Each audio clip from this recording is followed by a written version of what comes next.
There we go. All right, should be fixed. Okay, we're live. Hello, everyone. This is David Erhan. As usual, have to specify the name properly because today with me I have Dr. David Bradshaw. Some of you who are early listeners to my channel most definitely know that Dr. David Bradshaw is someone I highly respect, someone whose works I regularly cite, particularly the article on conceptual distinction and the idea of epinoia in Orthodox thought, and many other things as well. And I'd like to talk to him and to kind of present to you some of the things that are important in Orthodox theology, such as essence-energy distinction, but also the idea of divine simplicity and how we as Orthodox Christians understand divine simplicity. So I'd like, for those who don't know who Dr. David Bradshaw is, I suppose the doctor himself can introduce himself. So hello, Dr. David Bradshaw. Yes. Well, hello, and great to be here. I appreciate the invitation. So I'm a professor of philosophy at the University of Kentucky in Lexington, Kentucky, and I'm Orthodox. I converted to Orthodoxy about 40 years ago. And as you know, and I'm sure most of your readers know, I've written a lot about more Orthodox theology, but sort of looking at it from a more philosophical point of view, and particularly how the church fathers are developing ideas that are already there, or at least concepts that are already there in ancient Greek philosophy, and how they're using ancient Greek philosophy and in many cases sort of developing it differently than happened in the West. And so my book, among other things, also deals with the differences between Eastern Christian thought and Western Christian thought. Divine simplicity is a big issue in all of that, and I look forward to talking with you.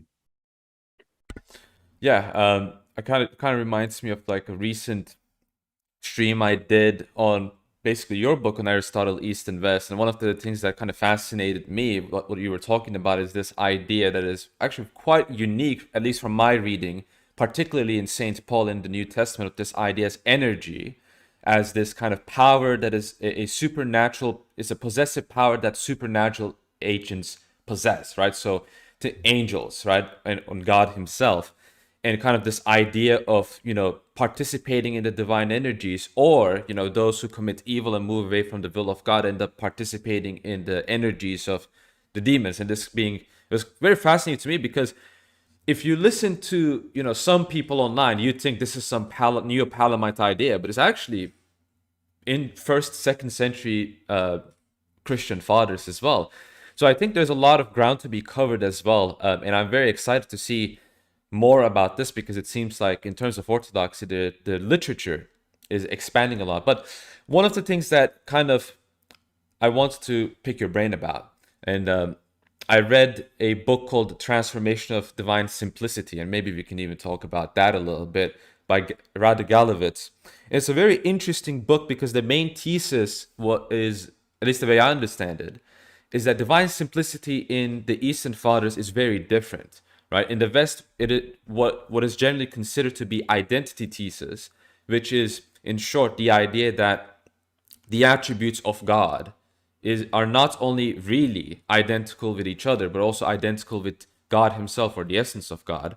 Whereas in the East, there was kind of like a balanced approach where the attributes do point out the divine essence and such, but they're not fully and wholly identical in the same sense, not only with each other, but also with the essence of God. And this kind of made me wonder,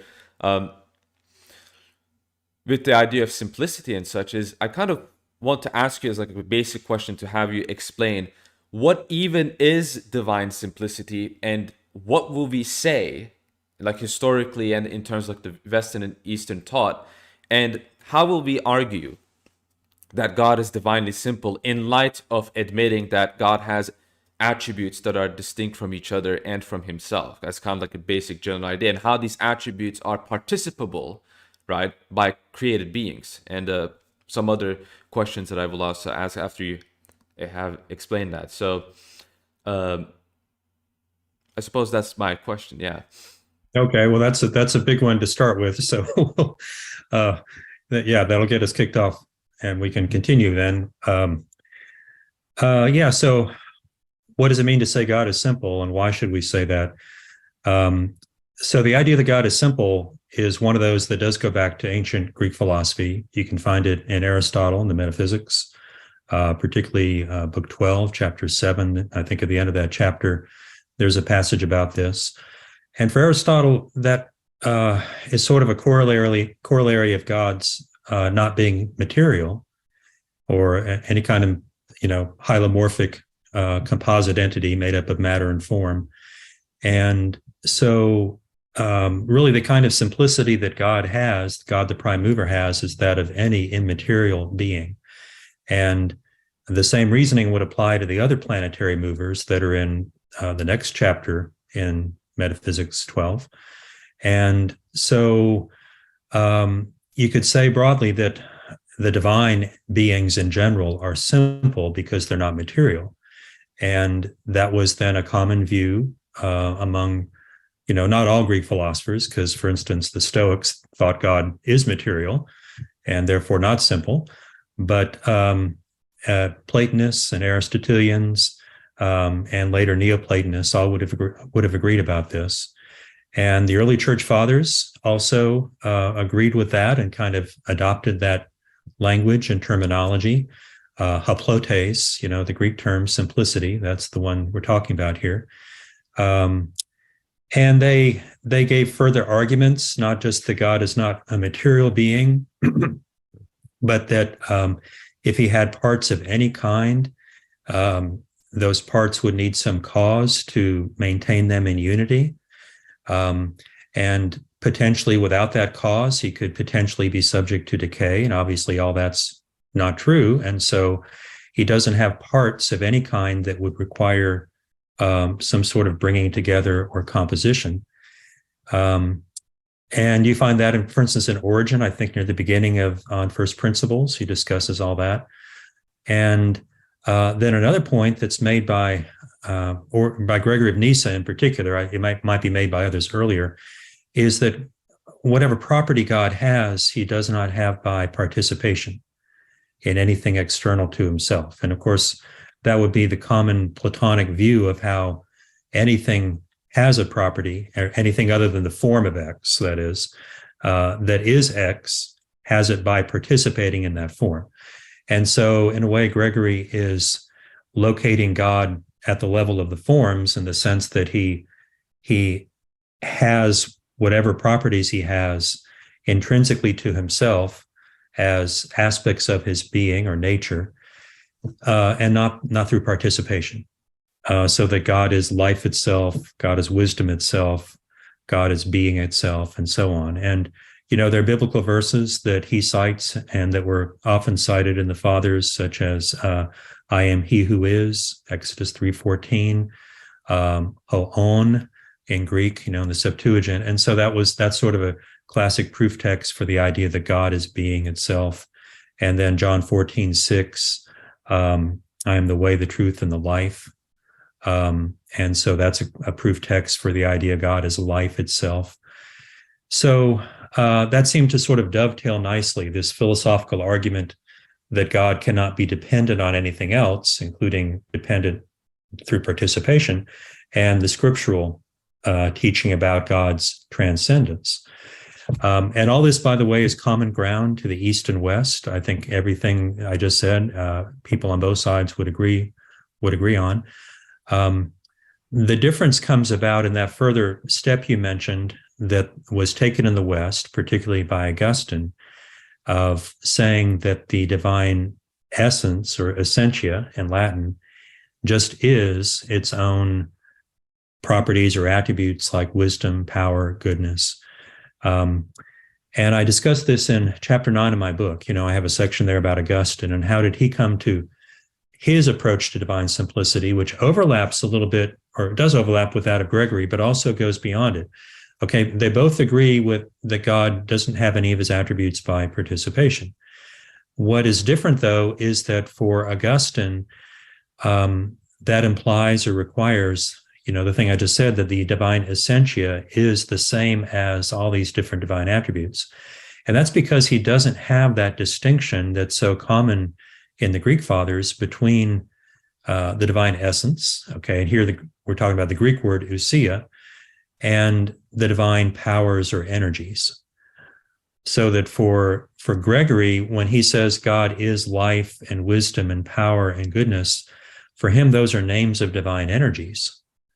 And he's very explicit about that all the names we give to God, these all terms would all be referred to as divine names, are names of divine energies, whereas the divine ousia has no name. And saying that it has no name, that's sort of, in a way, kind of code language for its having no form and no intelligible structure that could be apprehended by any created mind.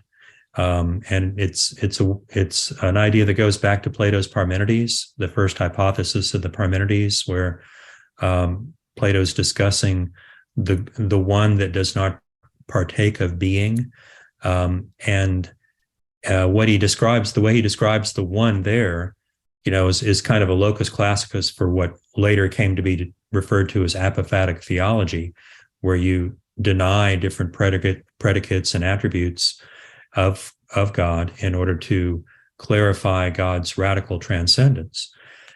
And so, among the things that Plato says there, that God has no form and no name, as well as no parts. We could add that as well. So that's another philosophical source of the whole idea of divine simplicity. But actually in Plato, in the first hypothesis of the Parmenides, it's a more radical form of simplicity than it had been for Aristotle. For Aristotle, the prime mover and the planetary movers are simple because they're not form-matter composites. But for Plato, the one that he's discussing in that first hypothesis of the Parmenides is simple in a more radical way, that there's no conceptual distinction of any kind that can be applied to it. And if you know the Parmenides, it's very cryptic, how you interpret the Parmenides. That remains controversial today, but it has further hypotheses. In fact, the second one goes on to discuss the one that does partake of being, and then you get a totally opposite description. So this is sort of a moment within an unfolding dialectic for Plato. And he doesn't present it as a description of God. That's an interpretation that was given to it later, particularly first by Neo-Pythagoreans around the 1st century BC, and then by Platonists and Neoplatonists. All right, so I may have been digressing a bit there, but I hope all that makes it clear why simplicity is something that Christians should affirm about God. But it makes a big difference what you mean by that. And if you affirm simplicity without having sort of within your conceptual repertoire the distinction of the essence and energies or powers that is so fundamental for Greek thought, but really just isn't there for someone like Augustine. And we could get into that. Why did Augustine not use or even seem to be aware of this kind of distinction? Mostly that's a linguistic difference. He wasn't able to read Greek, and his theological thought wasn't formed by reading prior Christian writings, by and large, because they were written in Greek and they hadn't been translated. All right, so if you don't have that distinction in place, then when you affirm divine simplicity, you're going to be driven to what Augustine does, which is to say the divine essence is the same as all these attributes. And that's problematic, because the attributes include things like knowledge, okay? God's knowledge of creatures. And you immediately run into this modal problem, and I'm sure you're aware of this, that because it's been widely discussed in philosophy, religion, and so on, that God's knowledge appears in many respects to be contingent, because he knows things that we do contingently, right? He knows the fact that you and I are speaking together right now, and that's a contingent state of affairs, that it could have been otherwise, because we're both free beings and we could have chosen differently. And yet this is something that God knows, and Augustine is identifying God's active knowledge, this comprehensive act of knowing, with the divine essence. So you have a kind of a modal mismatch that God's knowledge is in many respects contingent, whereas the divine essence is necessary.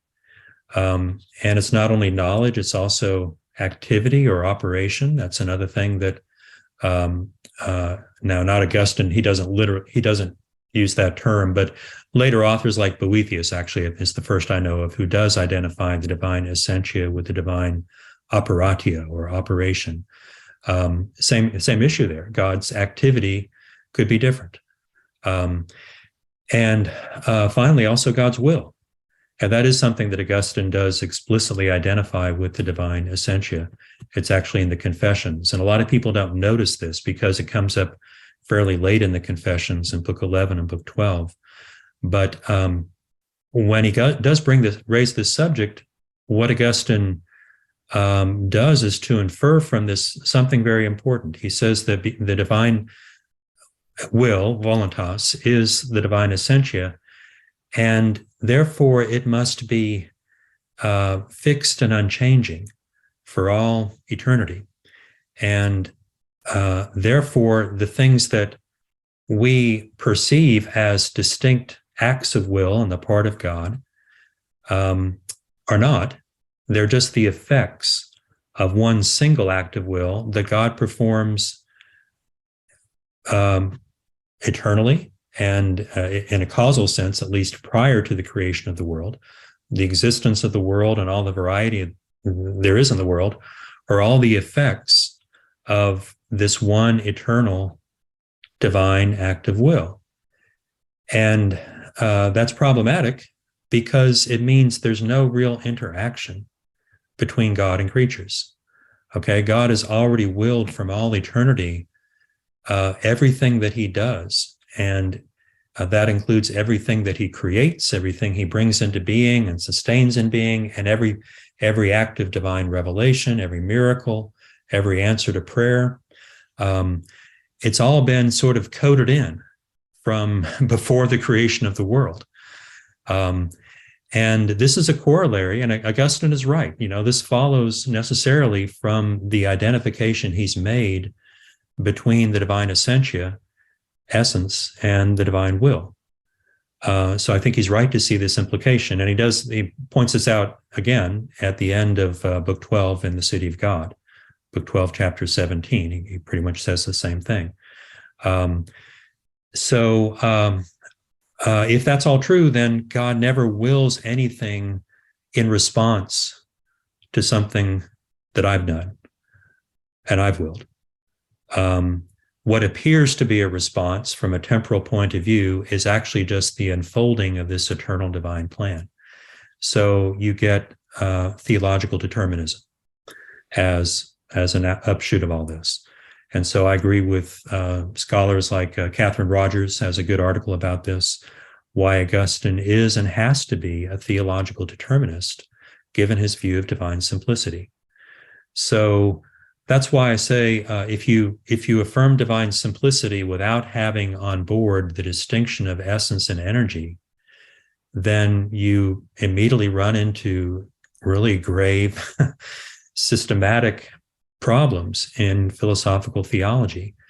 And these carry throughout the Middle Ages. If you read Aquinas when he talks about predestination in the Summa Theologia, he's right there with Augustine.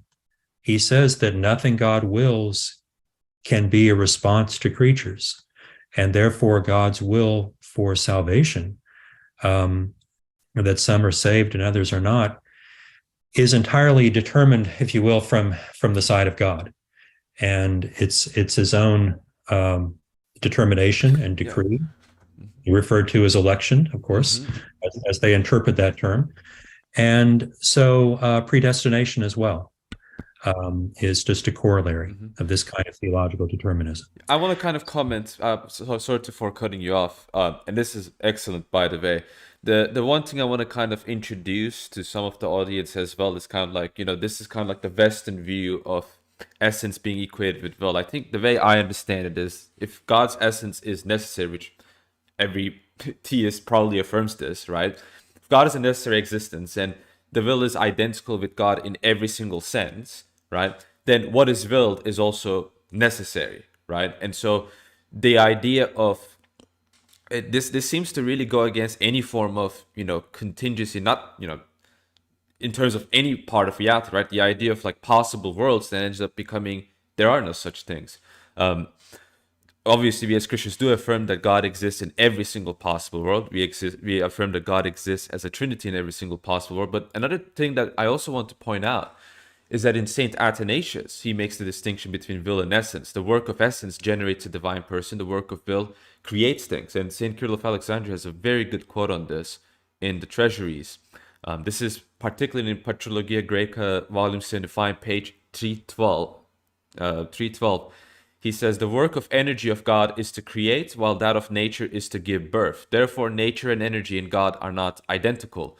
So I think that kind of gives you a kind of like a contrast in the East, where I think the worry of Saint Augustine, and this is a good worry, is that, how can we understand God has to be the attribute in a sense, otherwise, he's acted upon, and this kind of goes against the idea of, God being God. Another thing I want to kind of ask, and you can kind of continue what you were saying. I hope I didn't cut you off a bit too much, because you were on a roll, and that's a great thing. But in Saint Maximus's disputation with Pyrrhus, there's an argument about what is natural being compelled, right? And Saint Maximus tells Pyrrhus that what is natural is not compelled. And it seems to me that St. Maximus is really pointing to Pyrrhus that the will of God, and what he wills and the attributes, they are natural to God. But that doesn't mean that they have, like, he has to do certain things. He's not compelled to act in certain ways. He genuinely, freely does certain things by his own divine will. Would you say that's kind of like a correct understanding of St. Maximus's kind of like understanding of the relationship between nature and will in the debate within monothelitism, for example, historically, just kind of as a... No, without looking back at the passage, but that sounds exactly right. It's just not true that everything that's natural is compelled, particularly among natural beings that have will. And, so the fathers were not determinists of any kind. They were not theological determinists, and their opposition to determinism goes back to the very beginning of the Christian encounter with pagan thought, because determinism was all over the place in the ancient world. You had the Stoics, who were both physical determinists and theological determinists, because they thought of God as this sort of omnipresent sort of matter, pneuma, that permeates everything, that directs and governs all things, and our role in life is just to submit to the divine will as it is manifested in the unfolding of events. And then you also had more popular forms of determinism from astrology in particular. That was a big thing in the ancient world, and many people thought that the stars control our destinies. And the fathers, people like Justin Martyr, react against that, and they say, no, we have free will.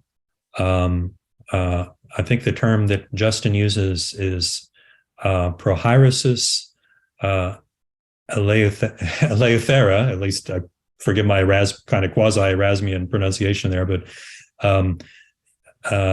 eleutheria is freedom, and prohieresis is will or choice.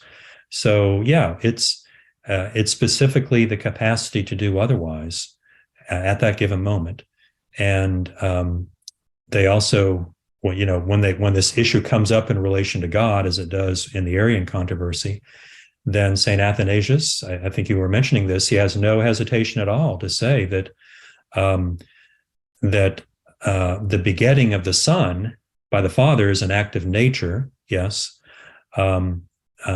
that's, he's sharing with his own essence, and it's not something that he chooses to do. That doesn't mean that he's compelled to do it either, but it's the free and spontaneous expression of the divine nature. And because it's not something he chooses, you wouldn't say that he could have done otherwise. The Father could never have chosen not to beget the Son, whereas creation is something he chooses. And as you mentioned, St. Cyril then sort of takes that distinction and slightly rephrases it as an act not just of will, but of energy. But it's the same concept. So anyway, yeah, that's why will, when Pyrrhus says that in the dialogue with Maximus, Maximus just says, no, will is natural, but it's not compelled. Because God has will, and nothing compels the divine will. Yeah, and with relation to the eternal generation, and this is kind of an explanation that I had a couple of months ago, which I will say it's a decent explanation at the very least, to kind of like the logic of Saint Athanasius. For example, when we talk about the existence of God, right? Some people use the omnipotence paradox, and a kind of like a funny question you can ask. Well, do you think that God can will himself not to exist, right?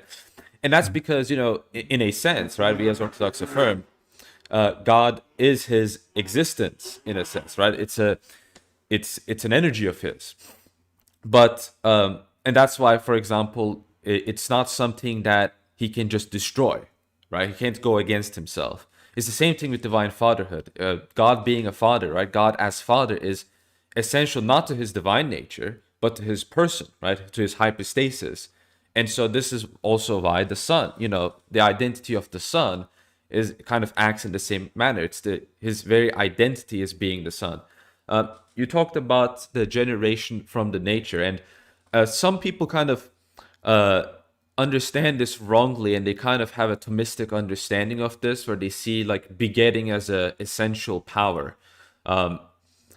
So as if like it's one of the powers of like the other powers, like creating the world, and that seems to me something that you can't really accept, because does the Son have that power? Does the Holy Spirit have that power? We wouldn't say that the Son is of the nature of the Holy Spirit.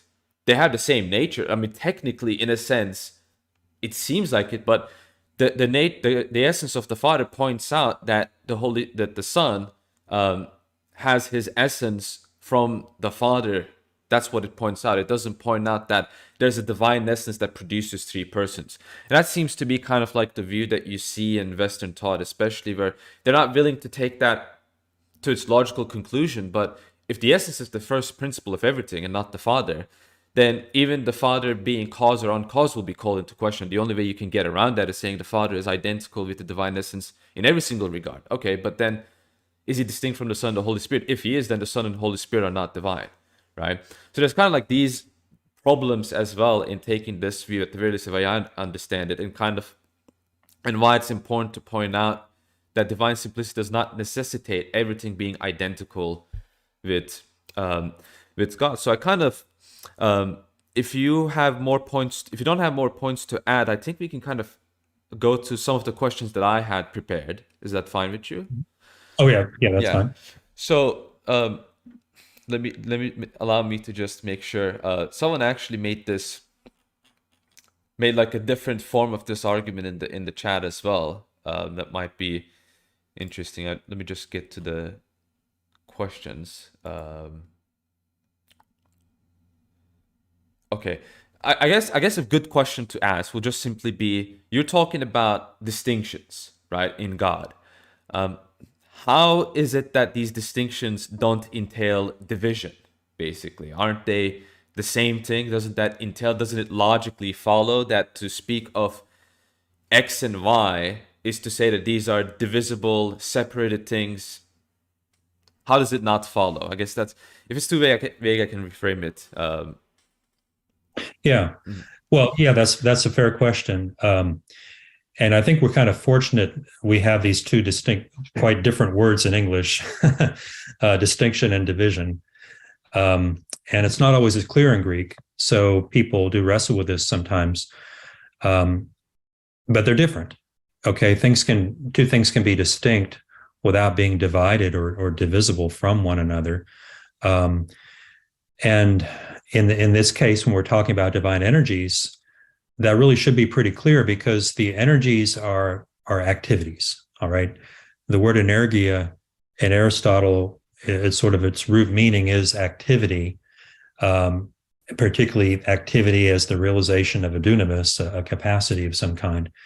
And so you can have multiple activities that you're performing at a given moment in relation to a single object, even that are nonetheless distinct. They're distinct but not divisible. Okay, so I both know and love. We just had a grandson, okay, who was born to us, our daughter, a few days ago. So I'll use him. Both know and love this little infant child. And those are distinct acts. It's possible for one to exist without the other, at least be possible to know him without loving him. But even though they're distinct, they're not divisible in the sense of being separate things, or so unless you want to define the term in that particular way, then I think it's better to say that they're distinct but simply not divisible. I hope that got at what the person was asking about. But a lot depends on what you mean by divisible. And sometimes I think most often people mean physically divisible or divisible as separate parts. And that's not the case for the energies. Okay, so kind of like, the OBS was telling me there was some kind of disconnection, so maybe the stream might have missed. But I think I can kind of reframe it, and if you think that I'm wrong or right, you can kind of comment on that as well. The way I understand it is that our operations or our activities are not something that is, even human beings or operations and activities are not something, though they're distinct, not something that is separate from us. And a point that I think I read this from Saint Gregory the Theologian in his 5 Theological Orations. I'm pretty sure, yeah. And he makes a very interesting point about simplicity. He doesn't say God is divinely simple because all of the attributes are identical in every single way. He gives the example of the soul, and he says, well, look, the soul is incorporeal, right? It's not something that is physical, and it has distinctions, it has aspects. The soul has different aspects, but the soul is simple, right? So that kind of that kind of makes one ask themselves, I mean, even if the soul is simple while having plural aspects to it, then there really isn't a good argument on why God cannot have plural aspects or energies or whatever you want to say, attributes, while also being simple. I mean, I think that argument can be made from the soul. Would you agree with that? Yeah. Yeah, and that was a common analogy. The soul as an immaterial entity is simple, and yet it does many different things and has many different faculties, including knowing and willing, and also, the other faculties that the soul would have in its bodily state, such as the faculty of growth and nutrition and movement and sensation, etc.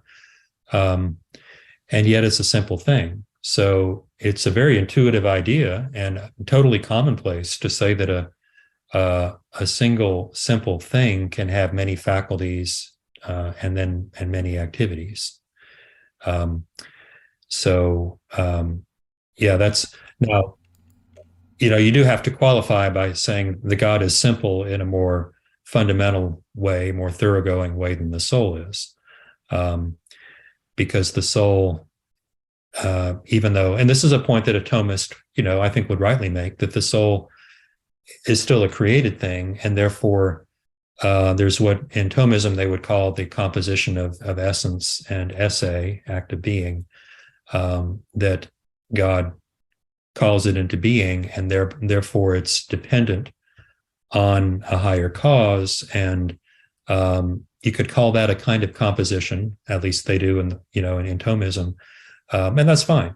And so God clearly doesn't have that kind of composition. He's not created and not dependent in that way. So he's simpler in a more radical way, but nothing in that would exclude that he has multiple capacities and forms of activity.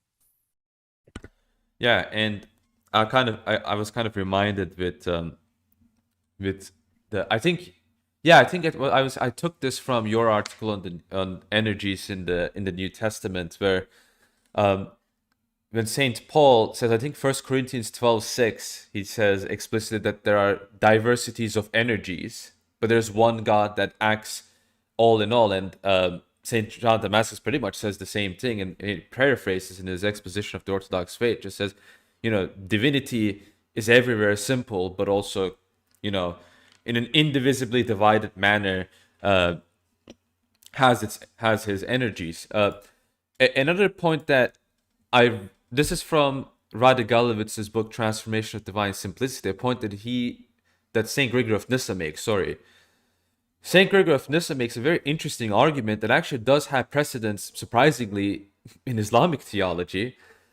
He argues that simplicity is not that it's just oneness, right? He doesn't think of unity as oneness. He thinks unity is like an action of making one, right? Mm-hmm. And in Arabic, that's also what tawhid means, right? Tawhid means making one. Now, amongst, for example, Neoplatonists, they think making one means making one in our mind, for example, right? I don't think that's a really good explanation. The general understanding is making one. And that kind of begs the question, making one from what? Making one from one? But that doesn't really make any sense. Making one from, basically being the balance of one and many, or unity and plurality, as the source of reality himself. He is the balance between the two. And so in reality, we also see the balance of these two concepts. And that's what unity or simplicity fundamentally kind of refers to. At least that's what Galowitz kind of explained St. Gregory of Nyssa's argument about this. And he gave the example of the virtues, right? The virtues are natural to God. And we have the virtues through grace, grace is natural to us. So in a sense, there's kind of that connectivity, the way I understand it at least.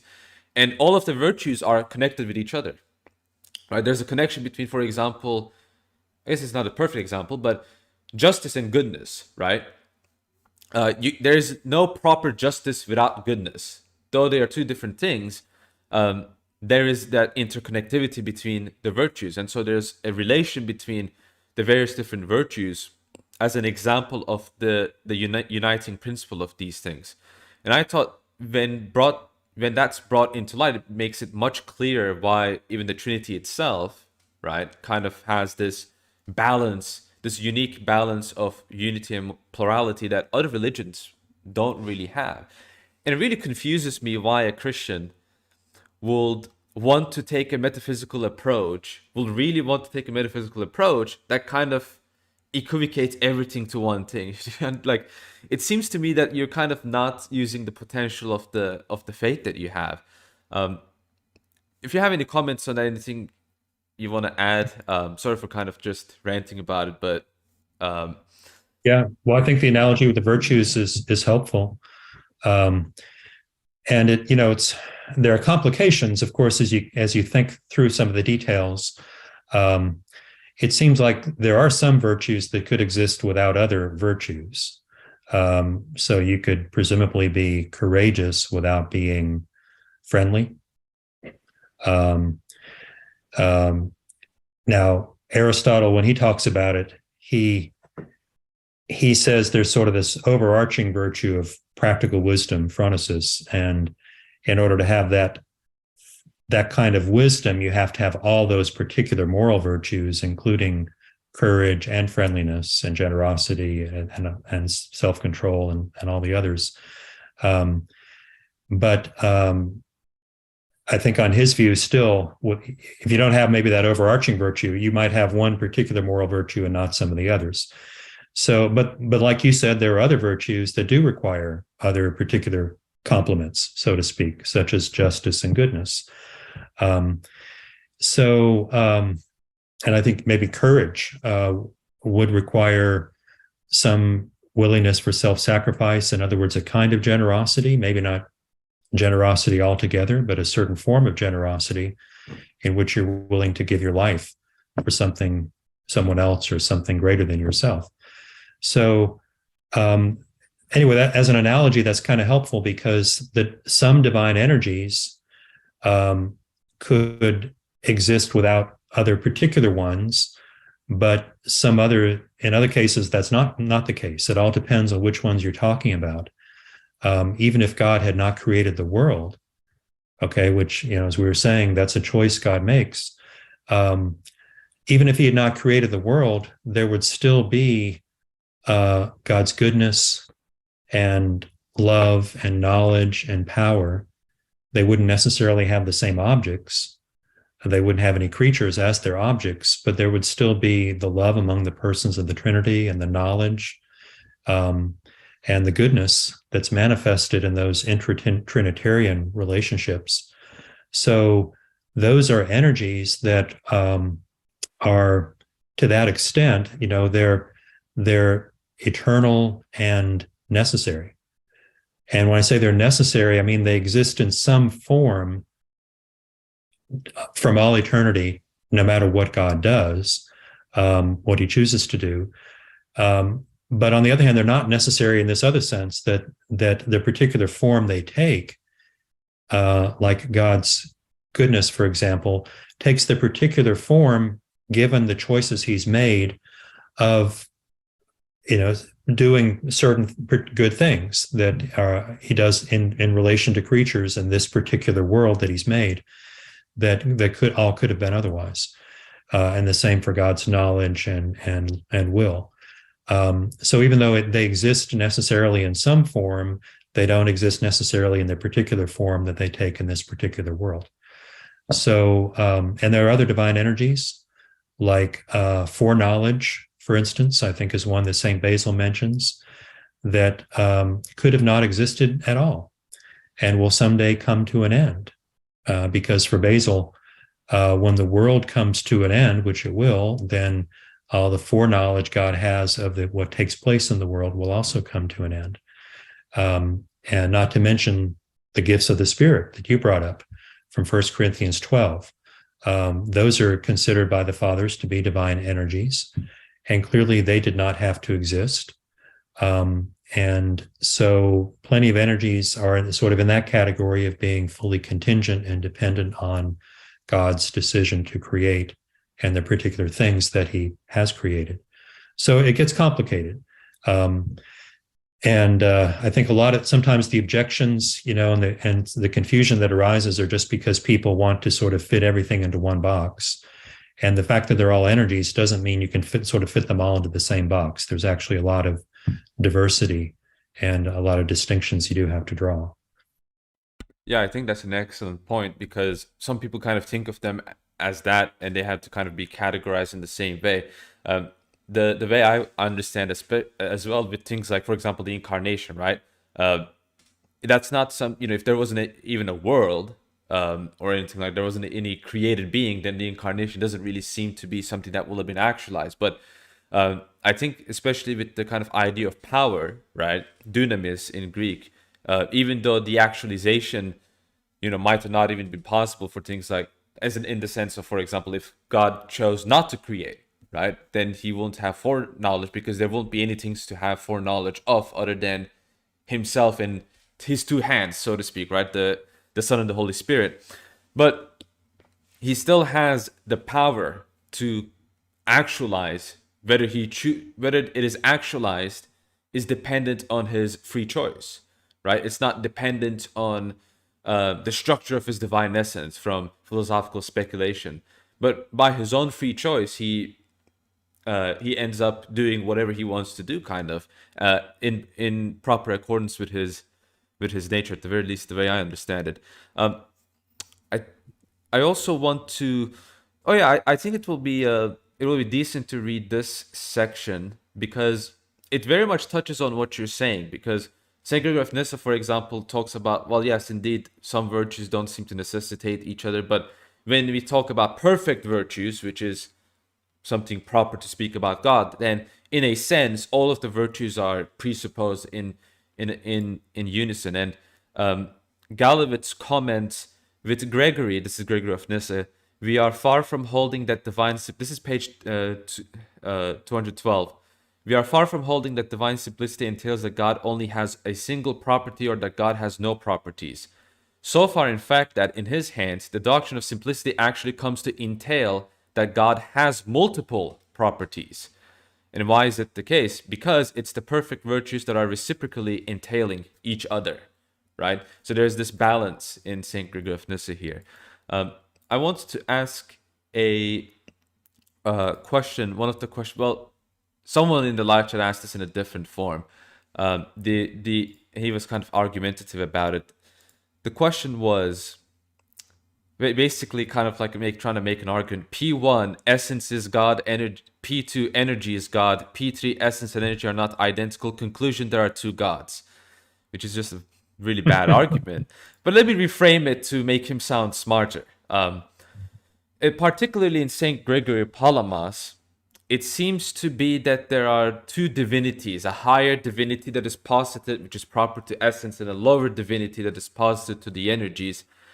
Is this really the case? Is there really two divinities in Orthodoxy, or is this just a very poor understanding of what the Orthodox doctrine on this topic is? Well, definitely the latter. It's not the case there are two divinities.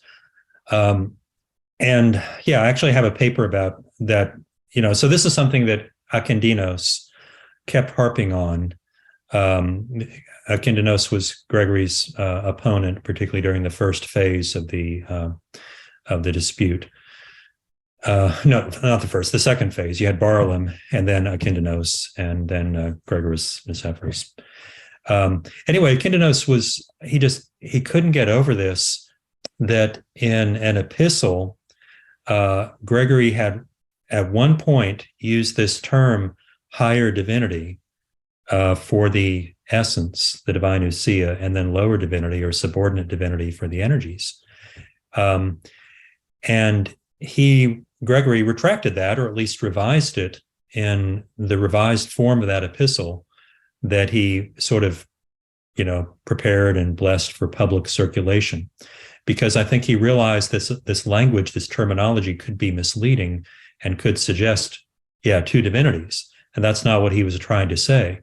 It is language that he's sort of taking from Dionysius the Areopagite.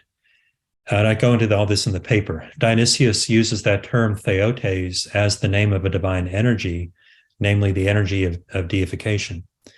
And in the earlier fathers, like Gregory of Nyssa, it's also the name of an energy, but it's sort of the name, it's used equivalently with theos itself.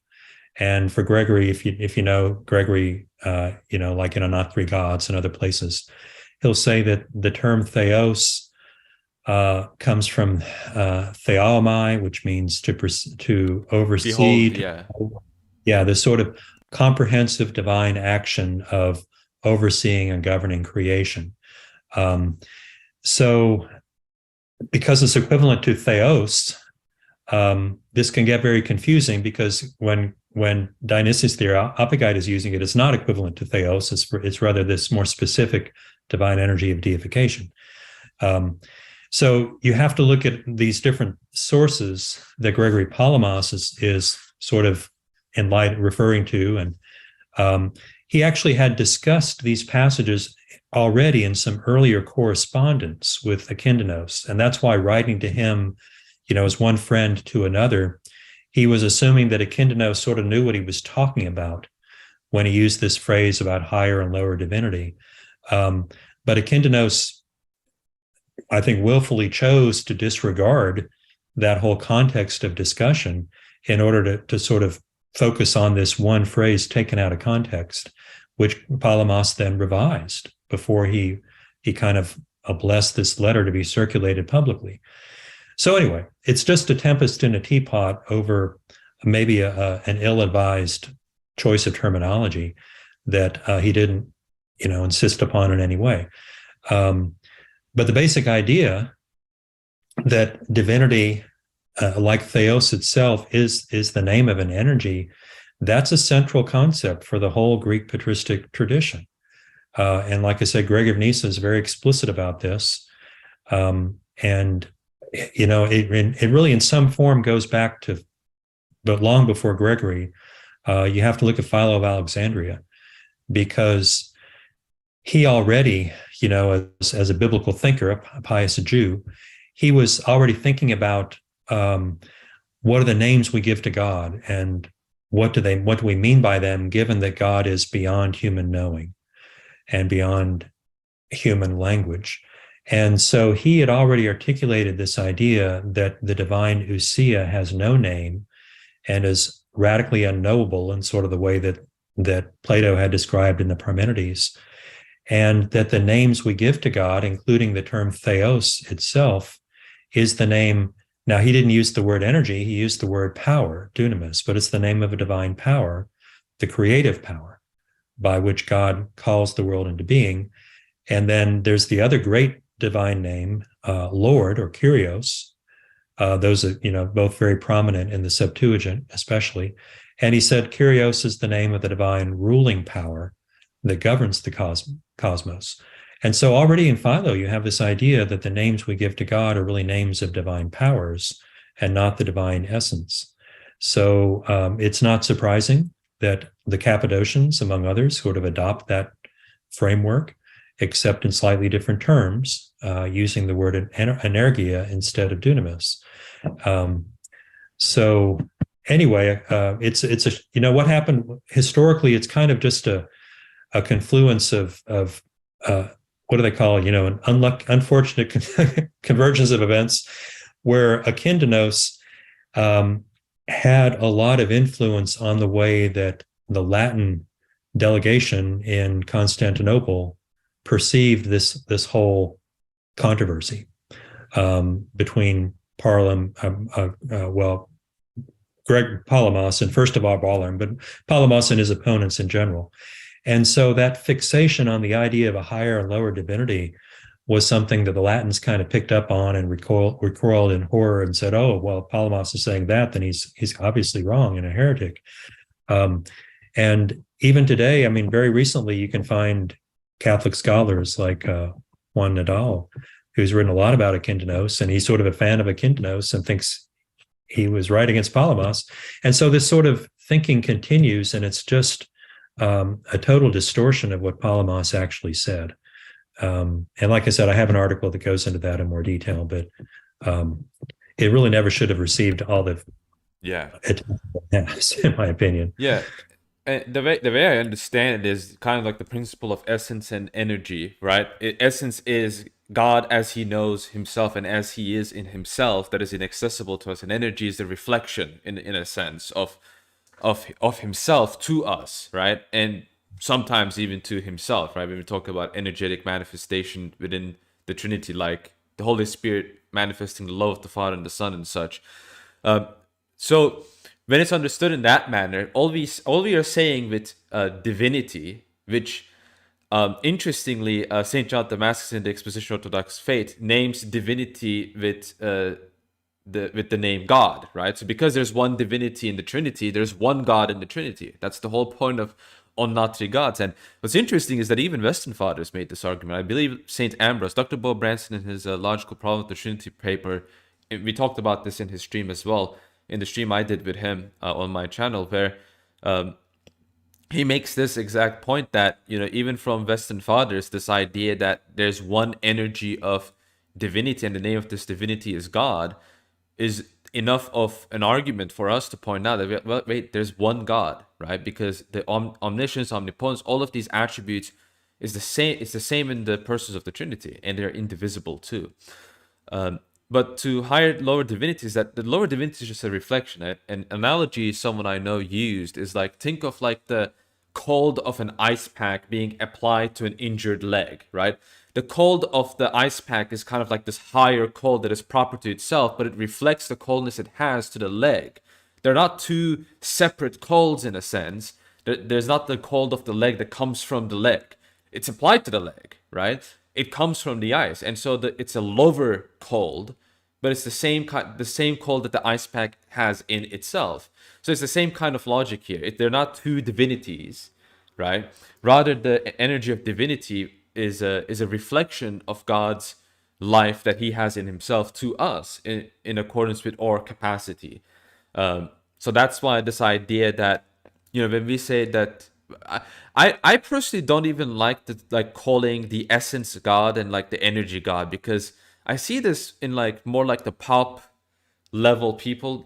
I don't like this signification. I mean, God is a divine name, first of all, and it's a name of the divinity, which is a divine energy. That's the proper way. Because as St. Basil the Great says in letter 234, everything we know from God is not in his essence, but in his energies, and including, divinity itself, right? So do you think that there's a precedence in calling the essence God, energy God, as if like, it seems really strange to me, and I see this in, like, again, like pop level persons, but not in like the fathers or anything like that. I don't see this regularly, unless it's Yeah. like as like a it's like a designative like predicative term, maybe, like sometimes, but like that's the most they do, not in terms of identity. Right. Yeah. Yeah. And I don't think they do it even as a predication. I can't think of anyone who says the divine ousia is theos. That would just be kind of a weird way of speaking, because by referring to the divine ousia, you're obviously referring to the ousia of God, right? So it would be redundant if nothing else. But it's also confusing because theos, as they understand it, is the name of an energy. So the divine ousia just has no name.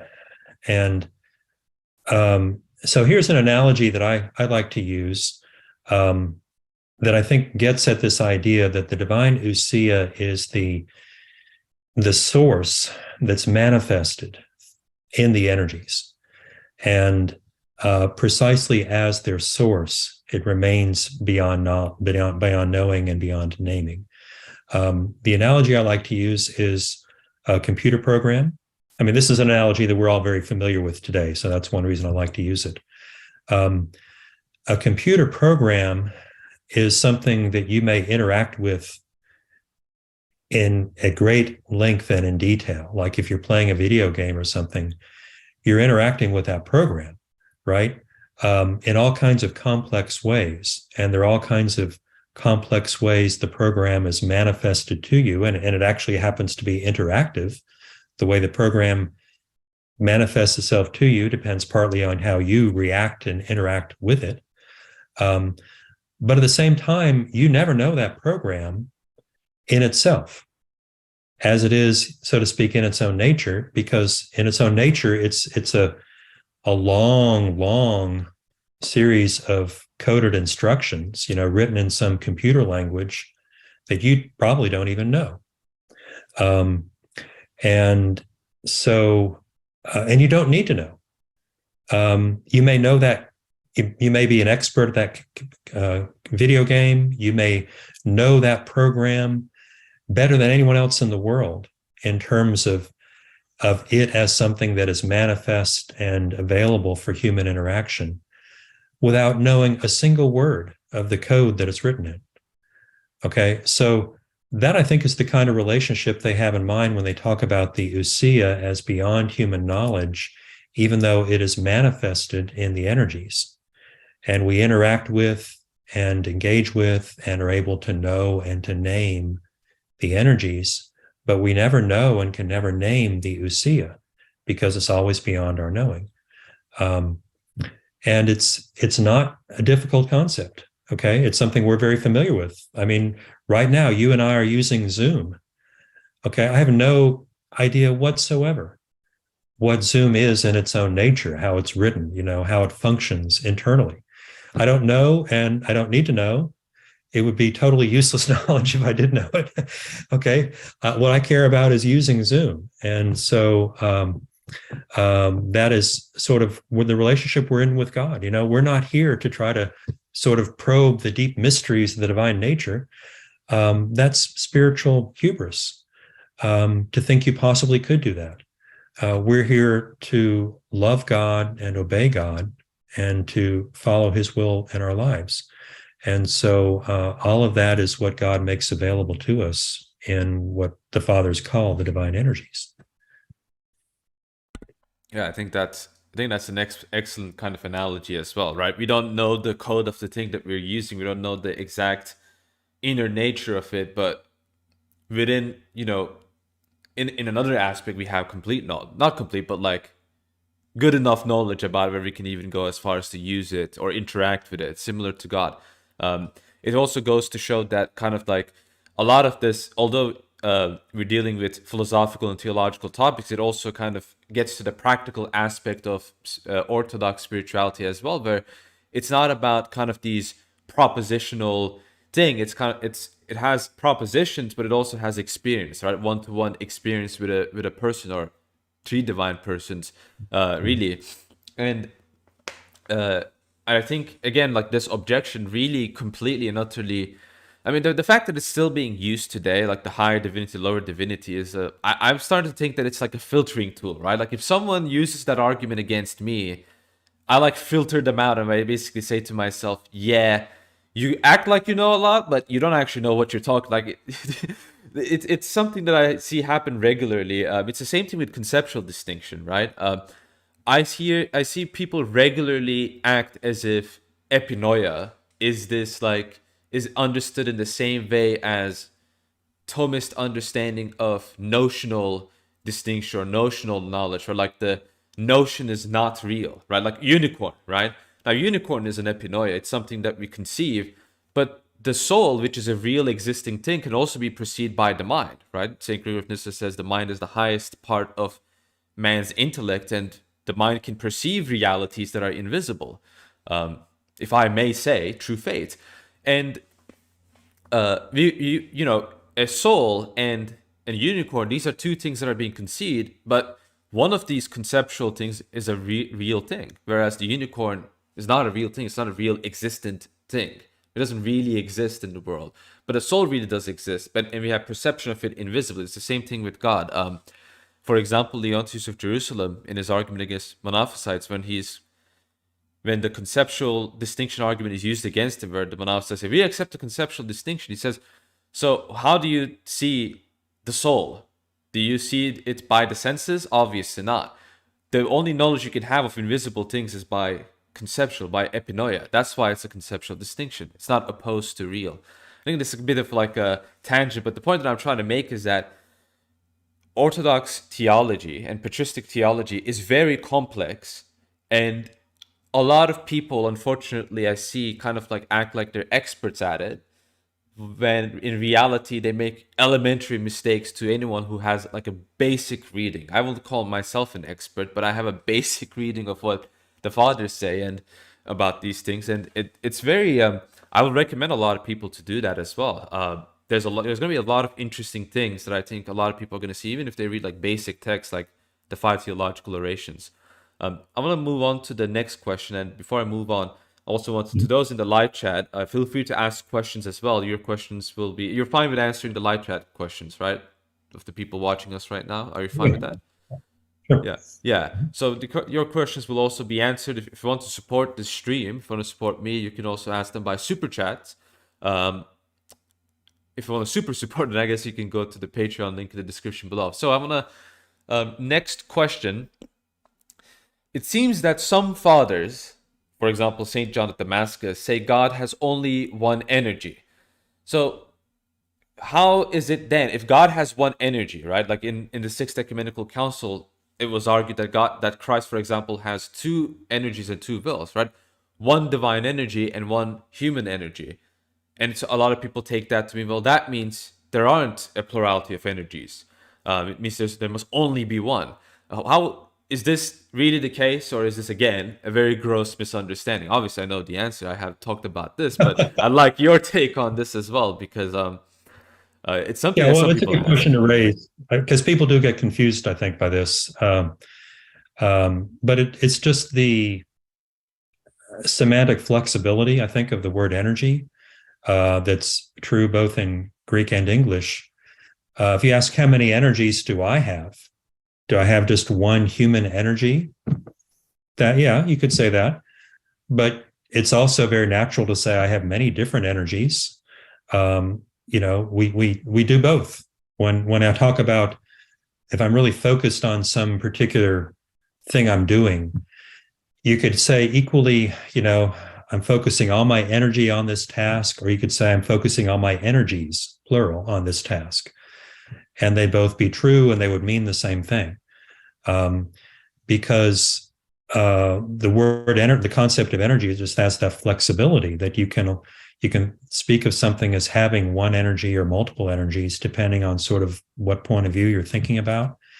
And it is true that in the monothelite controversy and the monoenergist controversy that it sort of grew out of, the issue was, does Christ have a distinct human energy and a distinct divine energy?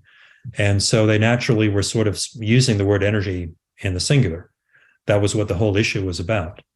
And of course, that's why the council then said, yes, he does have a human energy and a divine energy. But that never was meant to exclude that you couldn't also refer to a plurality of divine energies, because that had been part of traditional language for centuries. Like you mentioned earlier, Basil's Epistle 234, where his energies, plural, come down to us, while his essence remains beyond our reach. And the gifts of the Spirit were always seen as a plurality, and they were referred to as energies, plural.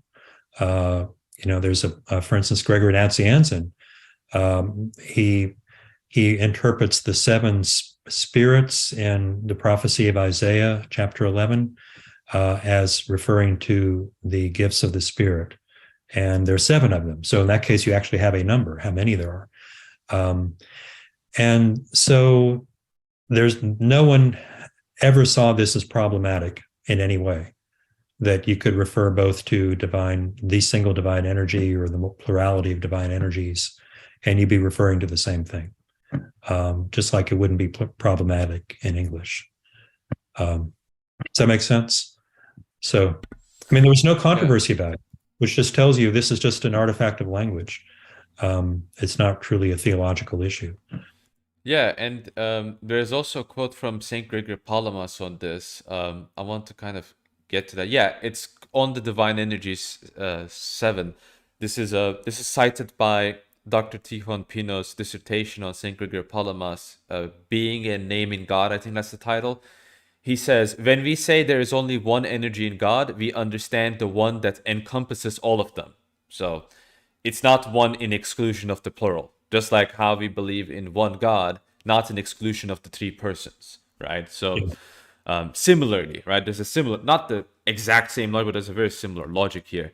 And I think a lot of people get confused about that point as well. And I think a good way to kind of understand it as well is that the each is in one and the one is in each, right? That God is in each, and each of these energies is in God. And there's this kind of like a relationship as well, so that we can say they're one without taking out the plurality of it. There's also other statements from the fathers where they talk about the plurality of the divine energies as well.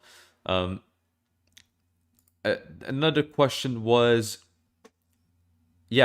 so you and St. Gregory Palamas and other Orthodox Christians seem to say, theoretically, that some energies have a beginning and an end. You talked about this as well, right? With things like foreknowledge and such. But and the objection is, but energies are supposed to be divine and uncreated, and so they can't have a beginning and an end. How can something divine have a beginning and end? So what would your response be to this kind of objection? Yeah, well, so the energies are, precisely that in which God interacts with creatures, and creatures do have a beginning and an end, and in fact, all of creation has at least a beginning. So another, you mentioned foreknowledge. Clearly, for Basil and for Palamas, foreknowledge will have an end. Another example that Palamas refers to is creation itself as an act that God performs. He thinks of that as ending on the sixth day in Genesis. So that doesn't mean that God's activity in relation to creation ends. In fact, he also affirms that God is upholding all things in being, continually without end. But nonetheless, the calling of things into being that's described in Genesis, that's the divine energy that ended. So I don't see anything problematic about that. It's just, again, it's sort of built into this fact that I mentioned, that the word we're referring to as energy, is energia, whose root meaning is activity. Okay. And obviously activities often do have a beginning and an end. The reason we more often prefer to translate it as energy is because in the case of God, his activity can enter into and vivify and empower and enlighten creatures. Okay. And something that does that to you is a kind of an energy that you receive and by which you're transformed. And so that's why the word energy, I think, is appropriate. In Greek, they're the same word. Okay. We have these two words in English, activity and energy.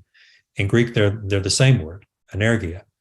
And so you have to be aware of sort of the connotations when that term is in use, that even though we may translate it one way, the other meaning is also sort of implicitly present in most cases. So again, that's why I think for them it's just unproblematic that the divine energiae often have a beginning and an end. Okay, the gifts of the Spirit, that's another example. Those are paradigmatic cases of divine energies, and they have a beginning at Pentecost. And then each particular one, as it's given to a particular person at a given time and place, will have an end. If nothing else, when at the death of that person, if not earlier. So that too is totally unproblematic. They're energies, but they have a beginning and an end. Yeah, I think there's a quote from Saint Maximus the Confessor that I think is also a good response to this. He says this is in Capita 1, it's also in Patrologia Graeca, volume 90. He says, God never ceases from good things because he never began them. And this is in contrast to Genesis 2:2, which says, and on the seventh day God ended his work which he had made, and he rested on the seventh day from all his work which he had made. So he's kind of contrasting, well, when God rested from his works, he didn't rest from the eternal works. He rested from some of the works that you're talking about as well, right? That kind of are related to creation. I think another, maybe you can also clarify this as well, is the way I understand, for example, with creation, right? The activity of God creating the world is different from his power to create. Sometimes the power is also named as energy, though usually they're understood distinctively, right? So the power, God eternally has the power to create. That doesn't have a beginning and an end. What has a beginning and an end is the energy of creation. And the idea I'm trying to get to is both the Cappadocian and the Damascene idea of energy as being understood as, what was it? Agent, energy effect. There's this kind of I might be wrong, but am I right on the money? So in a sense, we can kind of say, well, they don't have a beginning and an end. In a different sense, the energies, they do have a beginning and an end. And it's this different category that has a beginning and an end of the activity of God himself that is fundamentally temporal, for example. Would you agree with that, with the way I explain it, or anything? Yeah, that's all true. And so I think what you're pointing out is, again, you have to look at these words in context. And often the word dunamis and energia, even though they begin as correlative opposites, okay, in Aristotle, he coins the word energia to mean the realization of a dunamis. And so it can mean energia then can be the activity, whereas the dunamis is the faculty, or it can be the actuality, whereas the dunamis is the potentiality. And I talk about this in chapter 1 of my book. They have a broad range of meanings, even in Aristotle, but they're correlative terms, and they're always contrastive terms, even though they're linked to one another. Well, what happens, though, in the Hellenistic era is that, I think, as far as I know, at least beginning with the Stoics think of the names of the different gods as names of different divine powers. Okay, like Zeus, they derive from Zine, to live, And so that's the name of God as living and active throughout all things, or something like that. So the word power, dunamis, comes to mean active manifestation, which is not what it meant in Aristotle or in classical Greek, but in the Hellenistic era it does. And that's why also I mentioned Philo of Alexandria, another good example of this. Dunamis for him is the name of God's ruling power and creative power.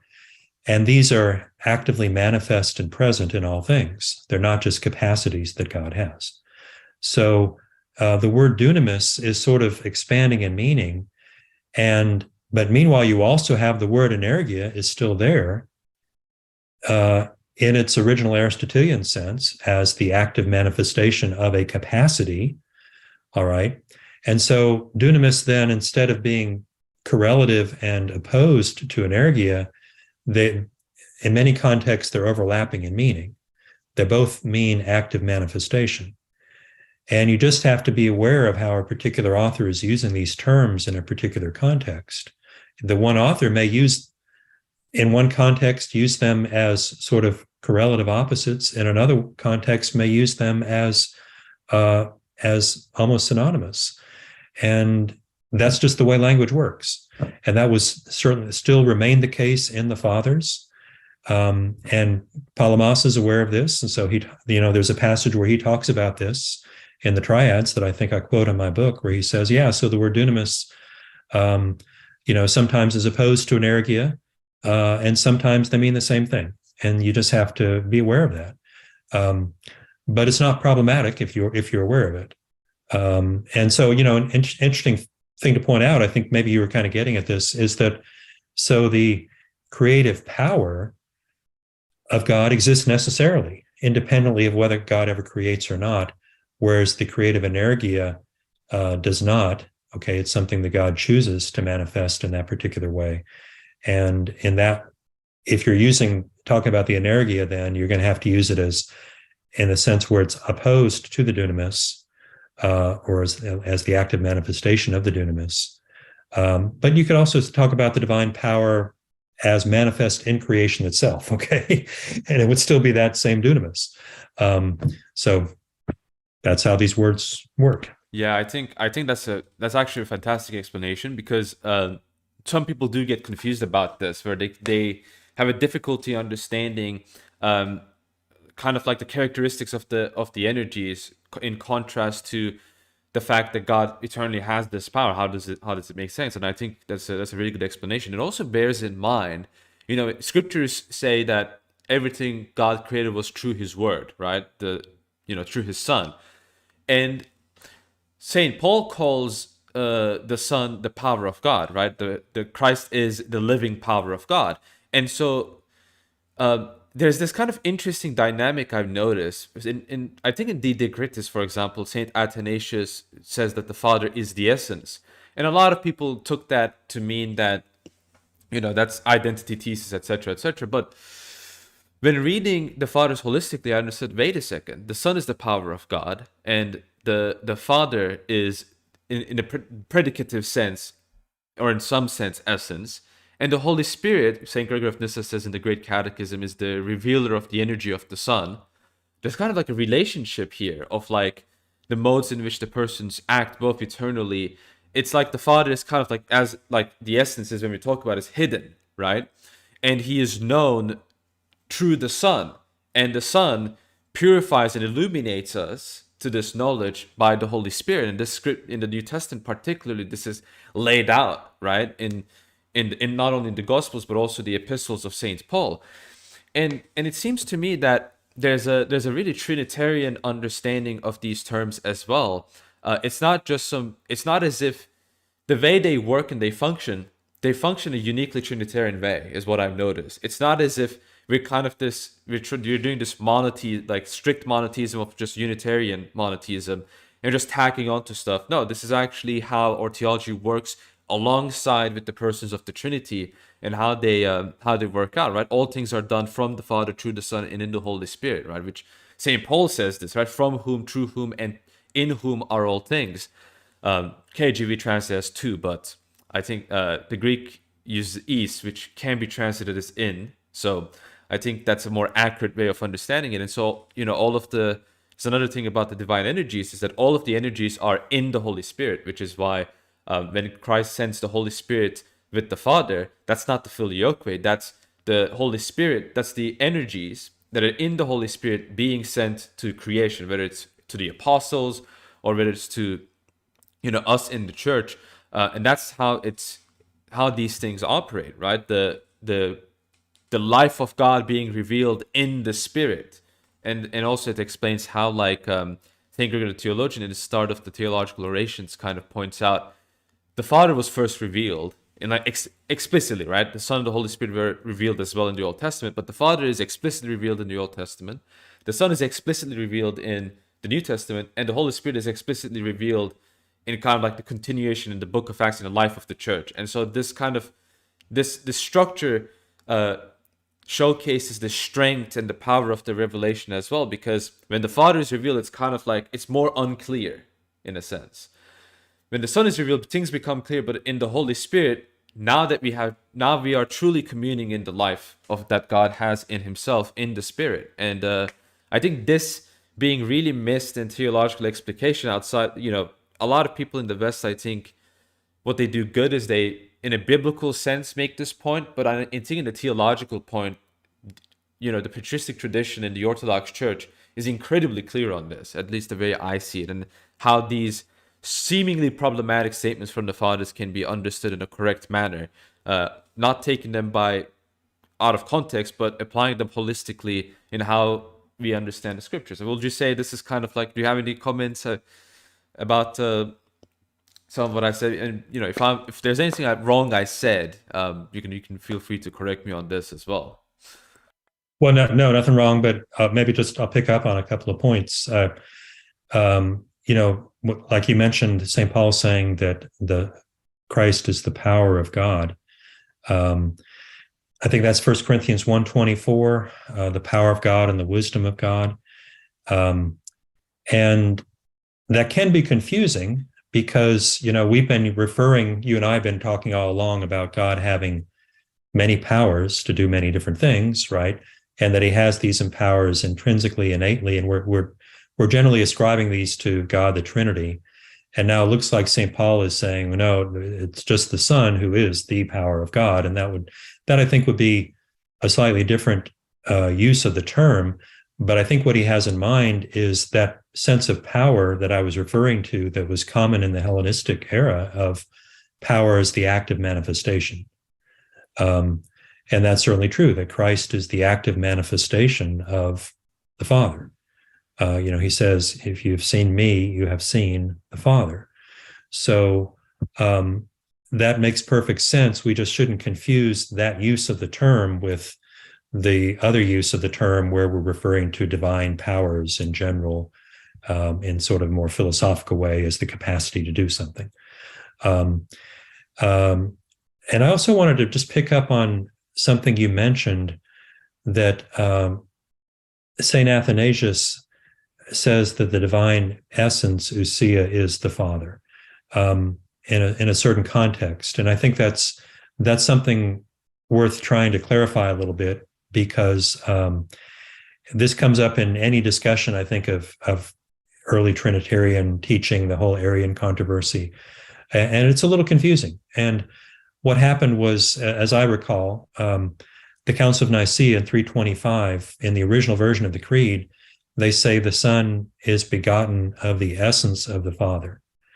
And Athanasius had to explain that and comment on it. And so he said, well, it's not referring to anything other than the Father himself.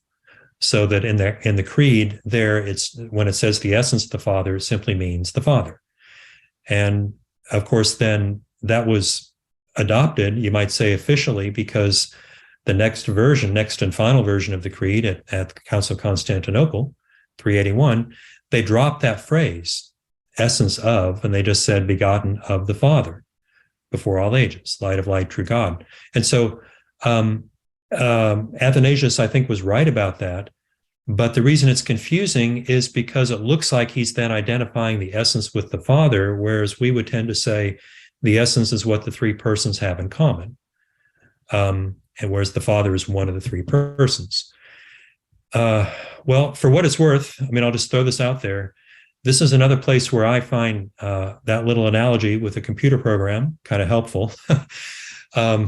Now, computer programs didn't exist in the ancient world, so this is not an analogy anyone ever used in the ancient world. But to me, it's just a helpful way of thinking that if you imagine a program that's resonant on just one computer, and that computer itself isn't a material entity anyway, it's just a sort of self-subsistent reality in which there's nothing that it is except sort of the, I don't know how to put it, the instantiation, the embodiment of that program.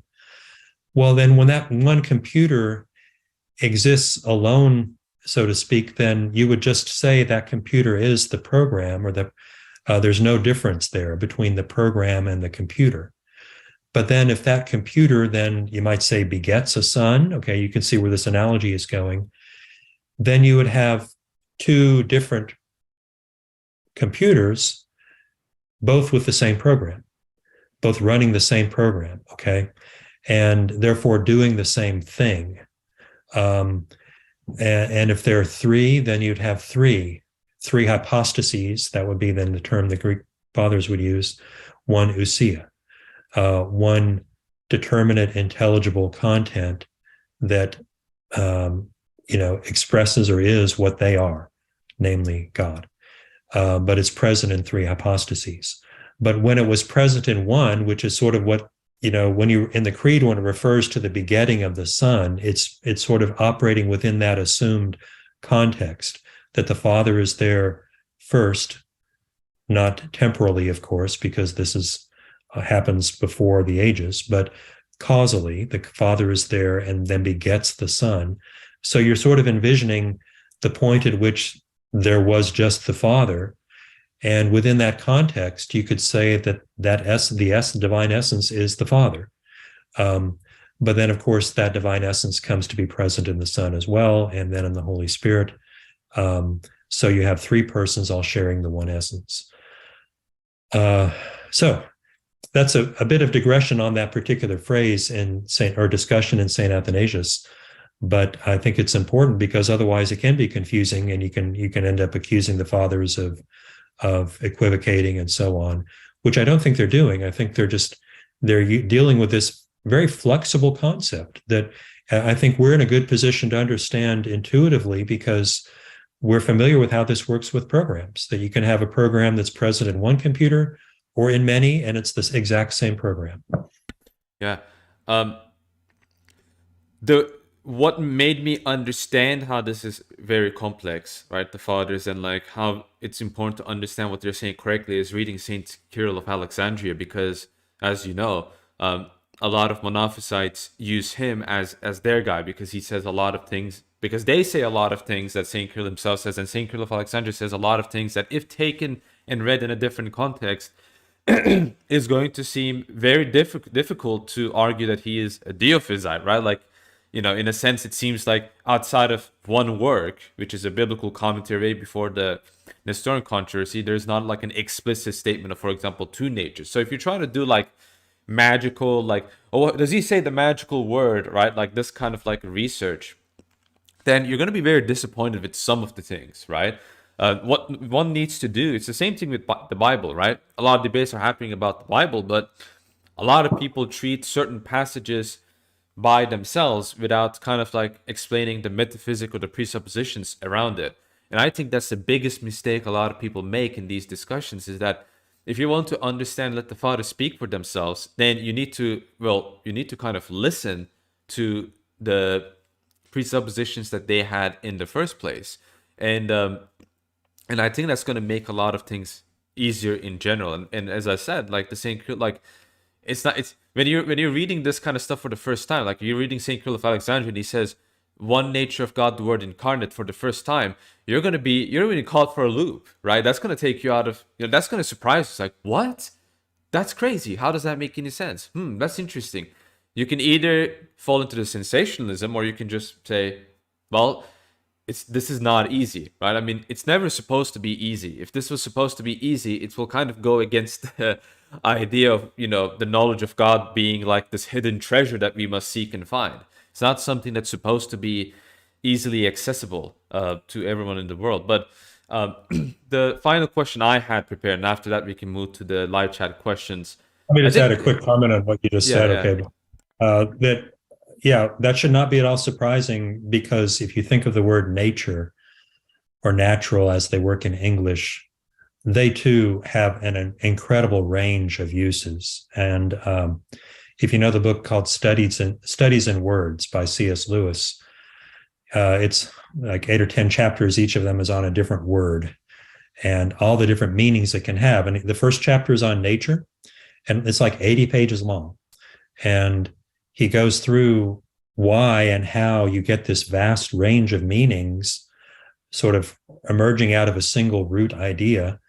And that's true, just as true in Greek as it is in English, that words have, they're almost like living things. If you think of a flower or a tree, how from one root it grows into a great expanse that has many different parts, and they look very different from each other. And so you just have to be aware of words in their context and in relation to their history. And Lewis is very good on all of that. That's a book I would recommend to anyone. It's just interesting in its own right, the words that he deals with. And this becomes very problematic for people who think in very fixated terms, and I'll just throw out there. So you often hear people that get puzzled when St. Paul says that same-sex intercourse in Romans 1, he says it's against nature, contrary to nature. Whereas people will say, well, animals do it. Okay, so what could be more natural than that? But what's natural means different things in different contexts. And he's referring to our nature as what we're intended to be, which is the common meaning that it has, I think, in both Scripture and the Fathers. And that's very different from what in fact exists, okay? Because nature is fallen. As he goes on to describe in Romans 8, the whole nature, all of nature is groaning in travail. So, we have to be aware that nature and what's natural is highly ambiguous and depends a lot. You have to read beyond, you might say, to the word, read beyond the words to the meaning. And of course, when you do, you see that what St. Cyril is actually meaning by that phrase is pretty much right on board with what the other fathers were saying as well. So yeah. I suppose you kind of answered this as well, but we can go over this again. Is what's the orthodox way of demonstrating the simplicity of God? That's basically the question. So, you can explain this briefly to people that are new here to the stream, perhaps. So kind of goes back to something we were talking about earlier. Why would you even say that God is simple? Well, first of all, God is immaterial. So he's not a composite of form and matter. And then furthermore, he's not dependent upon anything for his existence. So even he's simple in a more radical, more fundamental way than, say, the angels are. The angels are also immaterial, but yet they're dependent upon a creator to bring them into being. And so you can distinguish with the angels between what it is to be an angel, their essence, versus the fact that it actually exists. In Latin, that would be its esse. And so for God, there's no such distinction either. And so those are some of the reasons why, it's important to say that God is simple. And there are arguments for why God is simple. God, as the creator of all things, is the source of matter. Therefore, he's not composed of matter. And he's the source of being itself. So therefore, you can't distinguish in him between his essence and his existence. So I hope that's adequate for what they're asking about. Okay. Yeah. All right. So we can get to the live chat questions. We had two super chats so far. I would like to thank Chronosion and Basil Gildersleeve. Kronos' question was, I know the Orthodox don't believe in absolute divine simplicity, but they do believe in some version of divine simplicity. Could you please explain the difference? Yeah. Well, of course, the phrase absolute divine simplicity, that's sort of a modern terminology. As far as I know, none of the fathers or even scholastics put it quite that way. But it can be helpful as a way of sort of distinguishing the Western view of divine simplicity from the Greek patristic view. Okay. And if you want to call the Western more absolute, that's fine, as long as you go on to explain what you mean by that. I think the crucial difference, as I mentioned earlier, they agree about a lot of things: the immateriality, the what's called aseity, the fact that God is not dependent upon anything else for his existence; he's not created, and also the thing again I mentioned earlier, that God doesn't participate in anything other than himself, and it's not by participation that he has the attributes that he does. That's all common ground for both East and West. To me, that's pretty absolute. Okay, that's I would think you in any normal meaning of the word, that is absolute divine simplicity. But if you want to add the further thing that Augustine said, that the divine essence is the same as each different divine attribute, wisdom, power, goodness, also activity and will and knowledge, okay, which are, and this is where I think it gets very problematic, as I mentioned earlier, because those are contingent in some respects, whereas the divine essence is not. Okay, but if you want to go down that road and add that further statement that Augustine adds and call that absolute divine simplicity, then the East does not believe in absolute divine simplicity. And that's fine, because you shouldn't, because it's a bad idea. And it leads to theological determinism, as I pointed out earlier. So that's the only sense in which you could say that the East does not believe in absolute divine simplicity. And I think it's a good thing. All right. So just to make sure so that people might not misunderstand you, because you made the point about, well, in a sense, we believe that God is absolutely simple, which I've heard some fathers say that. They don't say absolute divine simplicity as the way that we use it today. As you said, it's a modern term. So I've seen even a lot of people question, wait, but we have church fathers that say God is absolutely simple. Yeah, absolute divine simplicity as a name is we're not saying God is, we don't believe in non-absolute divine simplicity. That would be ridiculous, right? It's just a name that applies in a different way to that specific context. But yeah, as you can see, my commentary is basically that the main difference is that though we agree that God is not composed of parts, he's not made of parts, he is simple, and he does not participate in things to be what he is. He still has distinctions in terms of his attributes, both from himself and between themselves.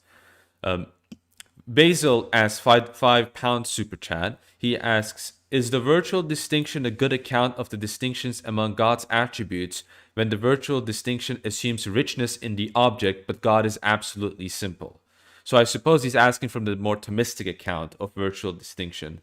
What would you say to that? I think that's a really good question, by the way.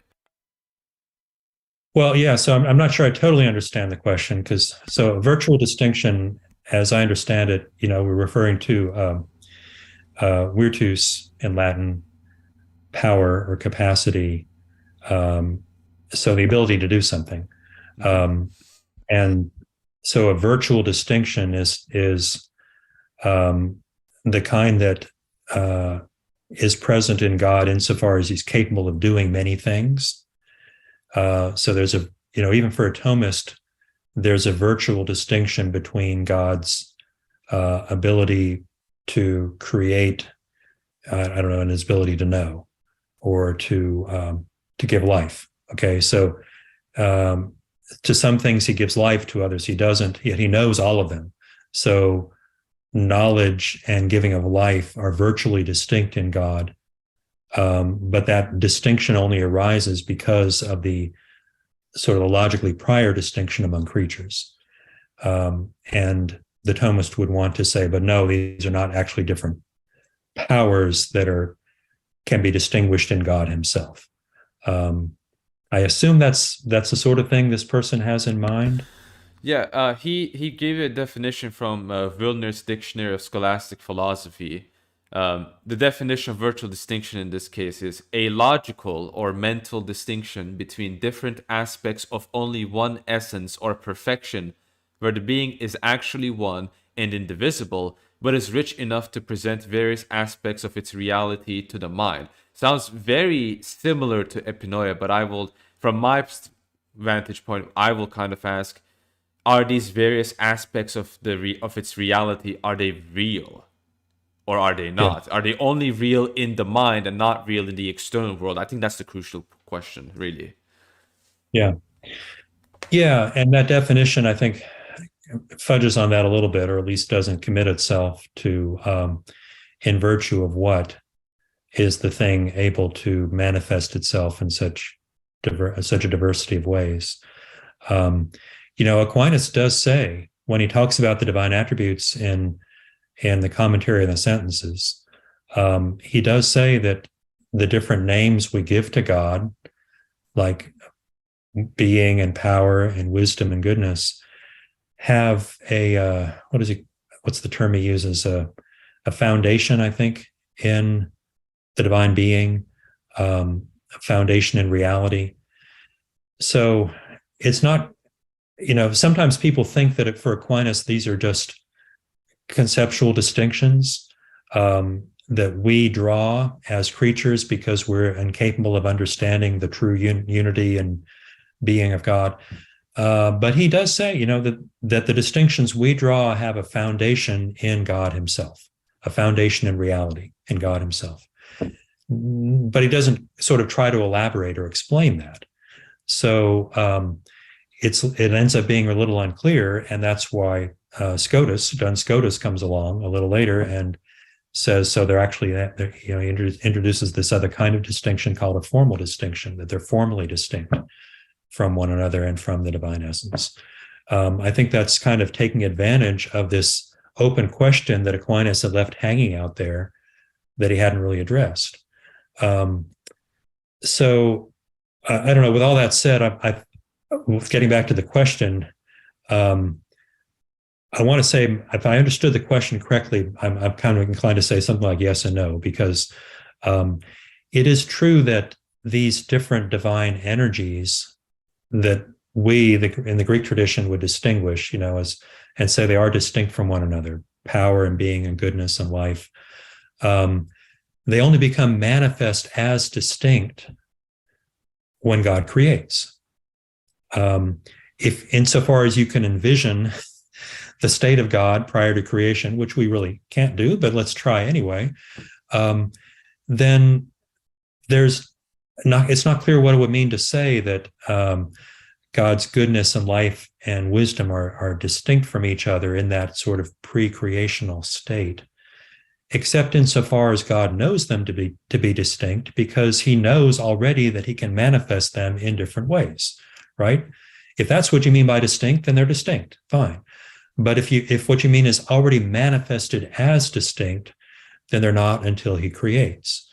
I think the place that you see maybe a somewhat clearer state of distinction among the energies, even prior to creation, is when you get to the divine logoi, or logi, in the Greek pronunciation. So the thing about these is that the way they're understood by the fathers, by Dionysius and Maximus and Polemos, is that each logos is a distinct act of will by which God calls a particular being into reality.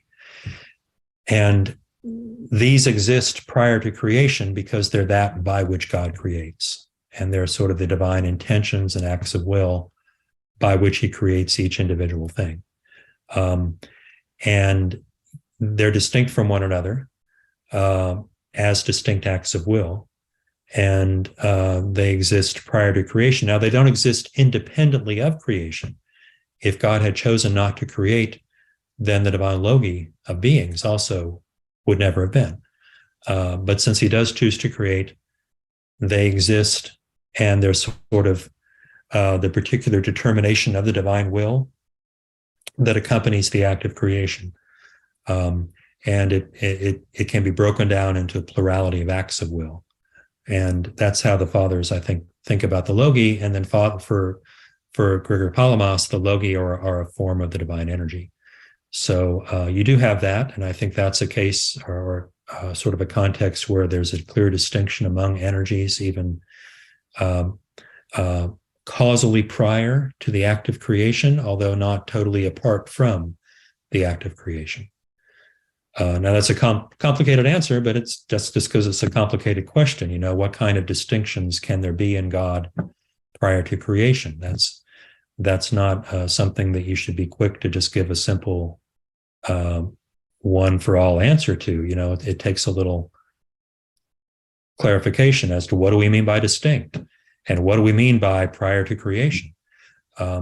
And I think as you work through that, you'll see that there is a form of distinction, but in some ways it's not really fully complete until God does create. Yeah, the way I've understood from the way some Thomists have explained virtual distinction to me is that it's explained as something that's merely mental, right? It's explained as something that only exists in our mind. It's not something that when we make these distinctions or claims about certain statements about God and his attributes, these claims are they're not mapped down to the external world or anything like that. Whereas when we say, for example, there's a distinction between the essence and energy of God, we're not just saying only in our minds, right?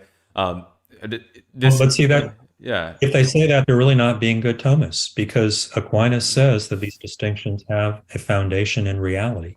Yeah. It says they're merely mental. Yeah. You know, he has a different kind of category of distinction. You know, the classic example, I think he gets all this from Boethius, where Boethius talks about there are two different words for sword in Latin. I forget what they are, but you might say sword and blade. Okay. And they're just different words for the same thing. That's just a purely verbal distinction or mental distinction, but there's no foundation for it in reality. And for Aquinas, the distinction among the divine attributes is not like that. There is a foundation in reality. And like I was saying, you know, I think one way to cash that out is by recalling this obvious point that God is aware of his own power and life and wisdom and goodness as different because they're capable of being manifested differently from one another, as they are when he creates, okay? Because he gives being to all things, he gives life to only some of them, and he gives knowledge or wisdom to only a subset of those. So they're differently manifested, and he's aware that they can be differently manifested from all eternity. And so in that sense, the distinction among them has a foundation in reality in the capacity God has to create such a vast diversity of creatures. And that's not just a mental distinction. Okay. So I think the Thomists, maybe some of them are just kind of careless when they throw these terms around. And so I would encourage them to go back and read Aquinas, read that passage, that long discussion of the divine attributes in the commentary and the sentences where he goes into this. Yeah. And let me see. I think is there any more question? All right. So there's a couple of questions that some users that I recorded from that I thought was interesting. Someone asked, can you ask Mr. Bradshaw whether the Western theologians have mistakenly made the divine essence into a passive God, which eventually led to the atheism of the West today? So is there kind of like a societal consequence of this theological belief? What would you say to this? I wouldn't say passive, but in other respects, I think it does contribute ultimately to what kind of unfolds in Western history, the growing secularism and ultimately atheism. So Gregory Palamas points this out in his book, 150 Chapters. At one point, he says that an essence to imagine an essence without an energy is to imagine something that doesn't exist. Because what that would mean in his context in Greek, if you talk about an Ousia that has no Energia, you're talking about something that is just a mental fiction. Because if it exists, of course, it's going to be manifest in some way. And really, this goes back before Palamas to the Sixth Ecumenical Council and the resolution of the monoenergist controversy, when they said that, yes, if Christ has two natures, then there must be an energy corresponding to each of those natures, because otherwise to affirm the nature is an empty assertion, unless you recognize that that nature is manifest in some way. So this idea that a nature or an essence, and those are more or less equivalent terms in this context, has to be manifest in some energy, some energia, is very deeply rooted, and it's actually taught by the Sixth Ecumenical Council. So that's why Palamas says what he says. And in my book, I quote that in the epilogue to the book. And I sort of point out that, yeah, if you look at Western history, the unfolding of Western philosophy subsequent to scholasticism, in light of this sort of an axiom that an ousia without any energia is just a fiction of the mind, then you can see how it kind of makes sense that atheism becomes so prevalent in the West.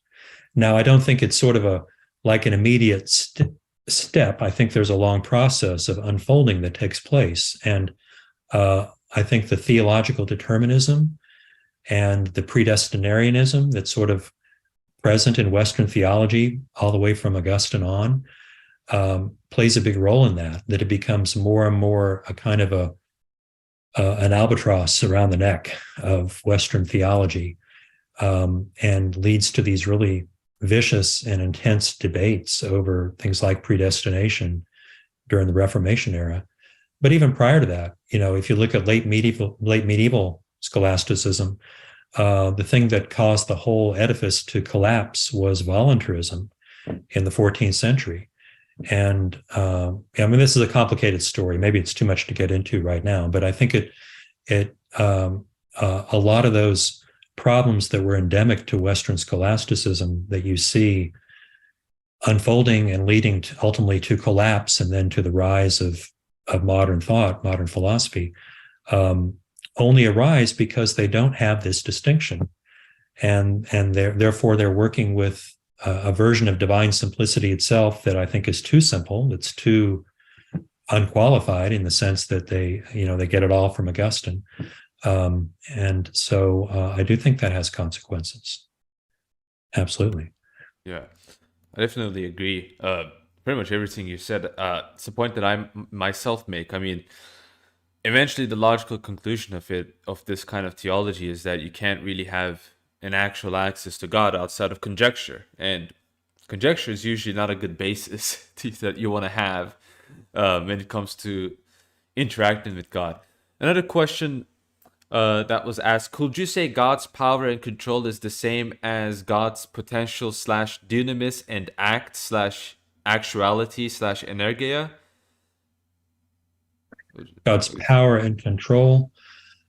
No, I mean, those are broad terms, and so yeah, dunamis can be translated as power. So yeah, you got that. And so his power and control, you might say, is one of the divine dunames, a power that God has. I think that's fine. I wouldn't want to go beyond that and sort of make a sweeping identification in general, because again, these are words you have to always take in context. But sure, as far as it goes, that's fine. Yeah, so I guess the question is kind of this. Someone has another question that is very similar to this, which is someone just asked me to ask you about passive and active potency and how it relates to, I suppose, how it relates to orthodoxy, right? So, like, what do they mean? Is it something? Are these things applicable to God? Why not? That kind of question, I suppose. Yeah, well, that's a good question, because Just the distinction of active and passive potency is kind of common sense, and it's one that Aristotle draws, that you have the potency to act, but also the potency to be acted upon in many different ways. I mean, you're acted upon if you put your hand out in the sun and your skin gets darker. Okay, you're being acted upon by the sun, and that's a potency that it's present in your skin. But of course, or in your hand, but of course, your hand has also many potencies to do things. So, can you draw a similar distinction in God? No, actually, Palamas does talk about this, and he says that God only acts and is not acted upon. He's not passive. And so that would be a way that actually Palamas and the Thomists, I think, would agree. That's something, of course, the Thomists make a big point of as well. No passive potency in God. The thing you've got to be careful about, though, or that's a little tricky here, is that the distinction between to act upon and to be acted upon may itself be too simple or too much of a bare dichotomy, because there's also interaction. Okay, the kind that is taking place right now between you and me and anybody else who's watching. Okay, I'm saying certain words, that person is receiving those words, hearing them, understanding them, but that's not just a case of my acting and that person being acted upon, because people receive these words differently, right? It depends an awful lot on your own state of understanding, also on your state of will. Are you receptive? Are you interested? Are you sort of willing to listen and be convinced? Or maybe you're hearing what I'm saying as the words of an enemy and you just want to find ways to prove I'm wrong. Okay, that's what I'm referring to as interaction, that this is what we do all the time, every day with one another. We're interacting and not just being acted upon. We're receiving what's given to us or what's presented to us and then engaging with it. And those can't really be separated. There's not a separate stage of reception followed by engagement. It all takes place together all at once. So I do think God interacts with creatures. That doesn't mean that he's acted upon by creatures, but it does mean that what he wills is, to some extent, a response to what we will and what we freely choose. And that this is, again, why I would reject theological determinism. I don't think the whole history of the world is just a script that God wrote prior to creation, and things are just unfolding according to that script. I think that God is actively choosing to respond to prayer and to engage with us in all the ways that he does, and throughout all facets of our life. And so that's, again, not being acted upon, but it is interaction with our free will. So that I hope is helpful, that the bare dichotomy of acting and being acted upon is itself, I think, a little too simple. Okay. Someone called, well, his name is Lord Have Mercy, gave a $5 super chat. Thank you. He asks, how is it possible to participate in the energies but not the essence when they are metaphysically inseparable and make up one and the same being? What would your response to this be? Yeah. Well, the idea of participating in the divine energy is really comes from St. Paul. Like you mentioned, David, that article I have called The Divine Energies in the New Testament, it goes into this in a lot of detail. St. Paul refers to, in Colossians 1:29, there's a wonderful passage where he's talking about his whole ministry, and he refers to the Energia of God that is being energumenein, and that's from the verb that is cognate with the noun energia. Okay, so energumenein would mean being realized and made effective within me, Paul, within his ministry. So it's the divine energy that's being realized and made effective within the course of Paul's ministry. So Paul is participating in that energy of God, again, not as, a passive thing, that Paul is just like sort of a puppet and God is pulling the strings. It's rather that Paul, through his own free will and his own human activity, is cooperating with God and being responsive to God's will and his direction, so that what Paul does is also what God is doing. Paul's ministry is a form of divine activity in the world. And that's what we mean when we refer to participating in the divine energy. It's what the fathers refer to as synergy, where human activity and divine activity coalesce and become the same thing. Okay. Now, nothing about that at all implies that Paul then thereby is participating in the divine Ousia. That would be something totally different. That would mean becoming the same sort of thing that God is by having the same essence. All right. The way you and I are the same sort of thing, we're both human beings because we both have the human essence. Paul never refers to or suggests anything like that. So synergy exists. It's a form of participation that's just totally different from participating in the essence of something. So that's why this all makes sense, and it's biblical. Okay, it's a kind of a way of speaking and thinking that goes back to St. Paul, and the fathers adopt it, and it's just very intuitive in the Greek language. So yeah, I think two great explanations I have in mind, which I've used, is the ice pack explanation, as well as like higher lower divinity kind of directionality, where what you're getting from God as divine energy is a reflection of himself, right? So that's what you're participating in, and that's what the distinction points out, is this I guess actually that's good enough statement. Yeah. So it reminds me of Saint Peter saying in 2 Peter 1:4, partaking of the divine nature, right? And many of the fathers interpret that as him saying partaking of the divine nature through grace. Grace is an energy, right? Or partaking of the, for example, attributes of God, which are also named energies, right?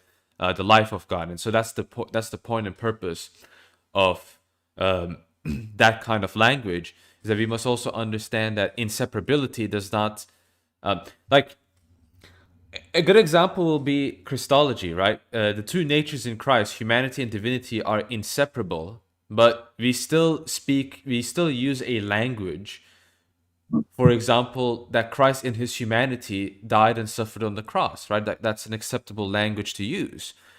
Even though they are inseparably united, it is still very clear, very obviously seen that, yeah, in Christ, indeed, that the reason why he dies as a person is because he has humanity, which in his humanity he goes through this experience. For example, it's not the same. It's a very similar logic, but it's not one-to-one the same, because we're dealing with multiple natures in this case. But I think even with human beings, right, in a sense, the body and soul, the soul interpenetrates the body in some sense, but we still understand that even though we don't say, my body just drank water, we don't say something like that. I drank water is what we say. We also understand simultaneously, hey, this function of drinking, physically drinking, that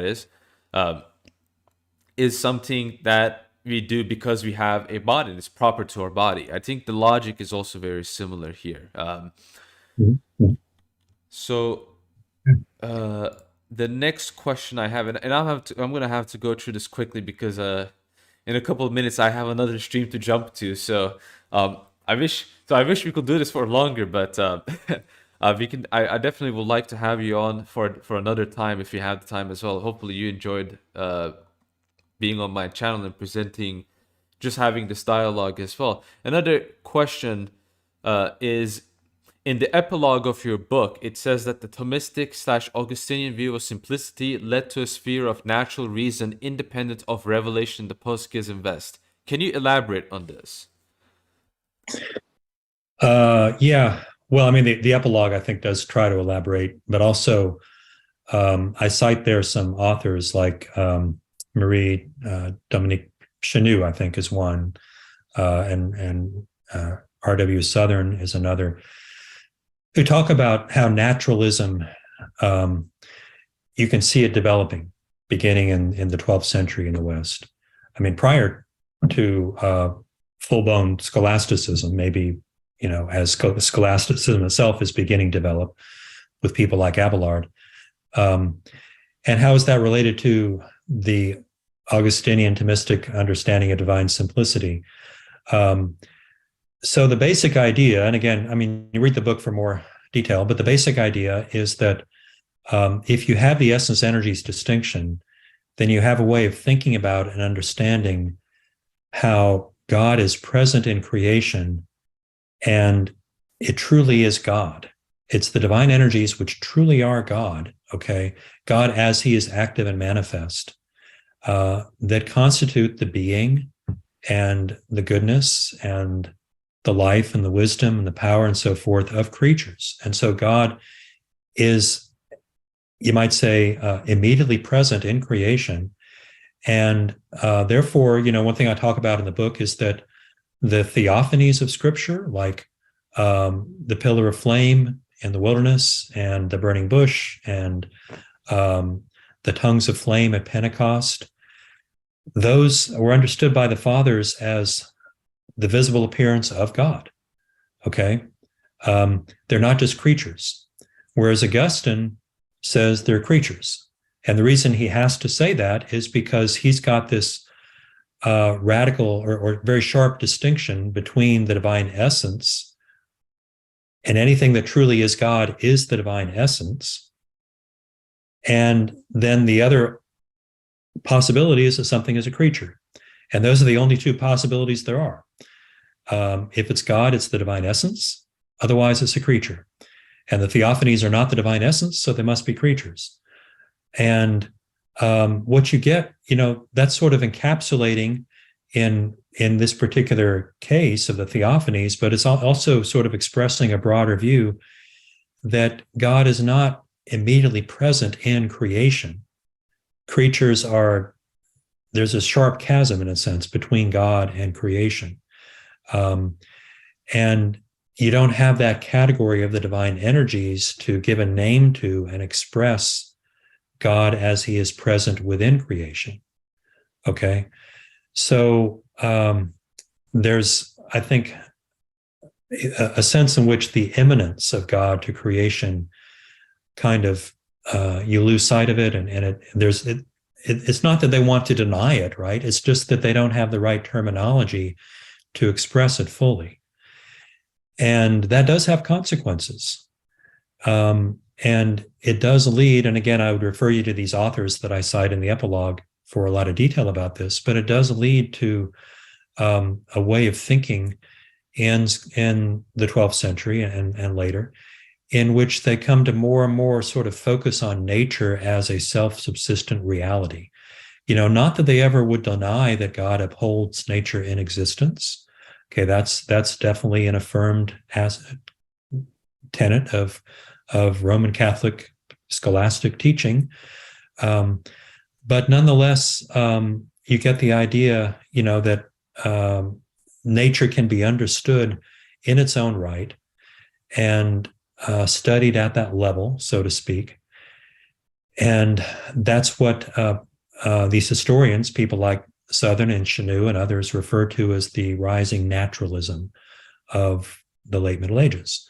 So I'm just pointing out of the epilogue some of the ways that this becomes a natural attitude to take, given the Augustinian dichotomy between God and creature. Okay. And the way that's articulated, understood, as opposed to the way the Greek fathers had understood that. Yeah, there's a difference, obviously, but there's a presence and a kind of interpenetration as well, in which the energies are God as he is present in creation. Okay. Yep. There's some people, so I want to kind of make a small announcement as well. I have to go in half an hour, so I gotta cut this. Not gonna cut the stream right here, but I'm not gonna take any more live chat questions. If you have super chat questions, I'm free to take that. But for the sake of time, I'm not gonna take any additional questions. So I think there's only there are two questions that I have saved here. One is really simple. Does Dr. Bradshaw affirm a real distinction between the hypostasis and essence of God? I mean, I think the answer is probably yes, but Yeah, go ahead. Yeah. Well, so, but I'd be wary of the term real distinction because people often use that phrase without thinking very carefully about what it means and without being able to define it. It's a term that the Greek fathers don't generally use. It comes from Aquinas, but when he uses it, if you look this up, I have an article where I do talk about this in some detail.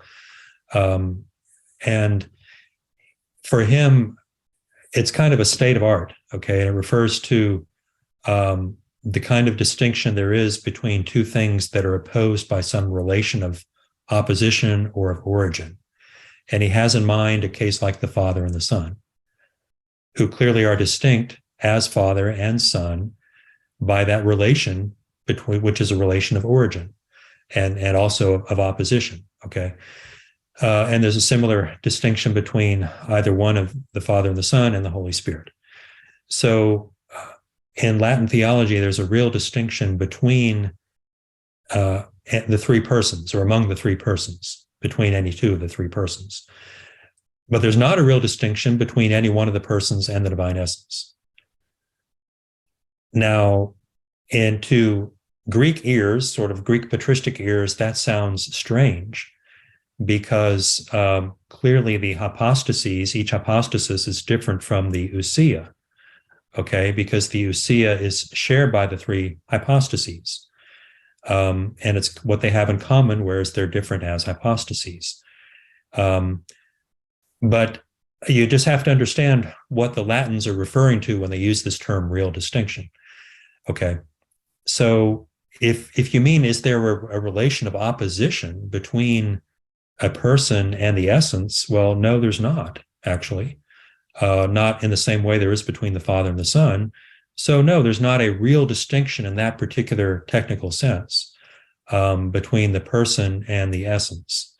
The thing that's tricky, though, and very confusing, and I talk about this in that article, it's called Essence and Energies, What Kind of Distinction? And you can actually find it online. It's posted on my website on academia.edu.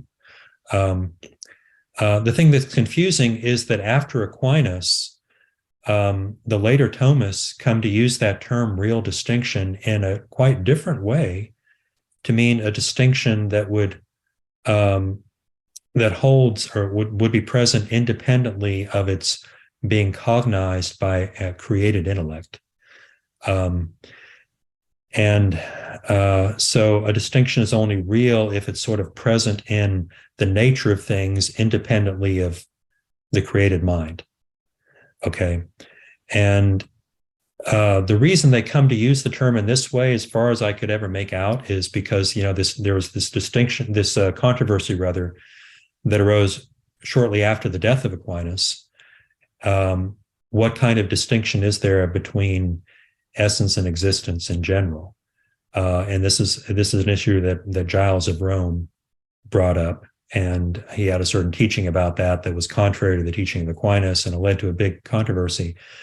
And so, part of that, it came to be phrased as, is there a real distinction between essence and existence?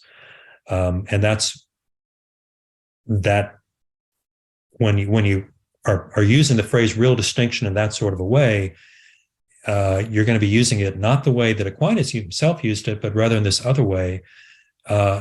Is there a distinction that exists independently of an act of cognition by some created mind? And that's the meaning that the term usually has in scholastic manuals, okay?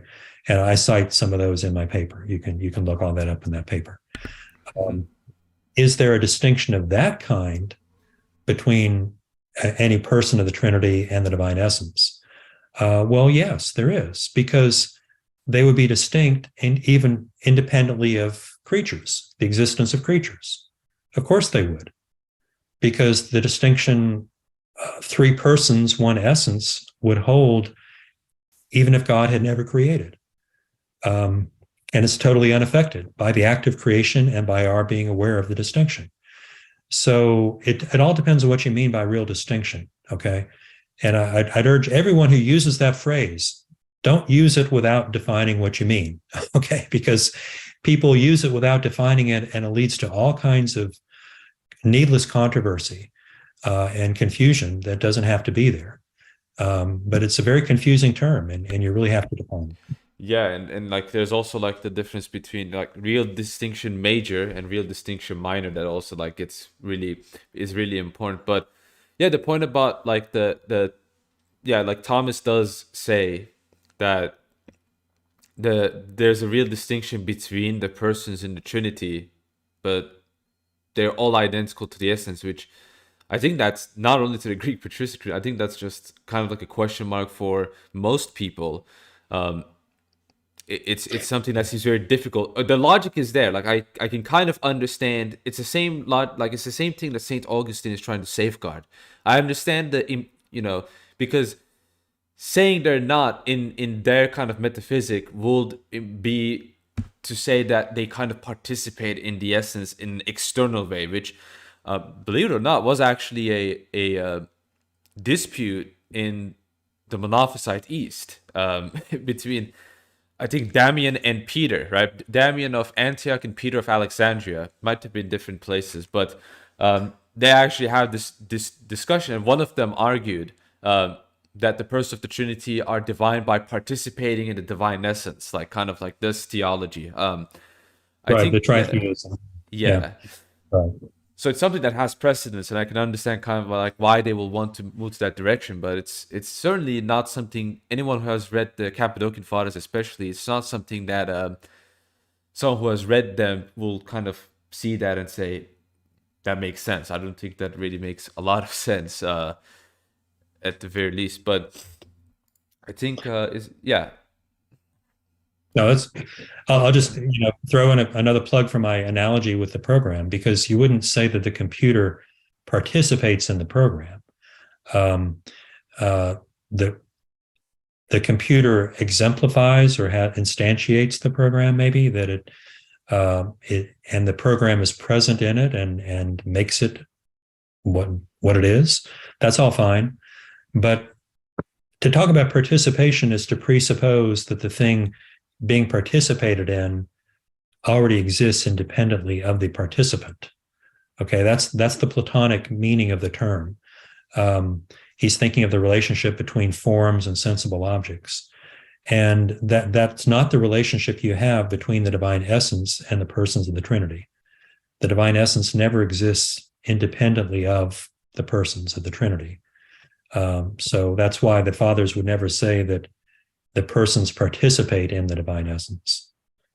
This kind of reminds me, because in half an hour I'm going to be on Jay Dyer's channel to talk about the Filioque, and I think that's going to be a very important stream because there's a lot of things that we've prepared that might be surprisingly pleasant for a lot of the viewers. And it reminds me like this identification of essence with existence, right? There's kind of this tendency in the West. It's really interesting because it becomes relevant in the debates about the Filioque as well. Because Gregor of Cyprus, for example, seemingly paradoxically argued for something very interesting. He argued that the Holy Spirit has existence from the Father alone. But then he says, well, that's different from existence, which is from the Father through the Son. It's kind of like, that sounds really strange. That sounds very contradictory until you realize, wait a second, if you apply this to human beings, for example, you have existence from your Father, but are you existing from your Father? Well, no, right? So it shows us that even on the created level, there's actually a distinction between the two, having existence and existing, right? So people say, I suppose we can say we are self-subsisting, we are a unique mode of existence, right? Like hypostasis. It's the same kind of idea with the distinction between nature, essence, and person, or hypostasis, right? Same kind of having existence is the question of person, but existence is the question of kind of like the nature operating in a sense, not completely, but in a sense.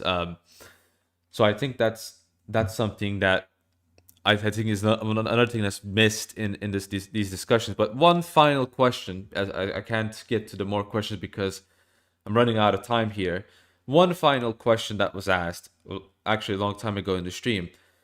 This person asks, can you say that energy is physis, that is nature, or is part of physis, like Saint Cyril says that hypostasis is physis?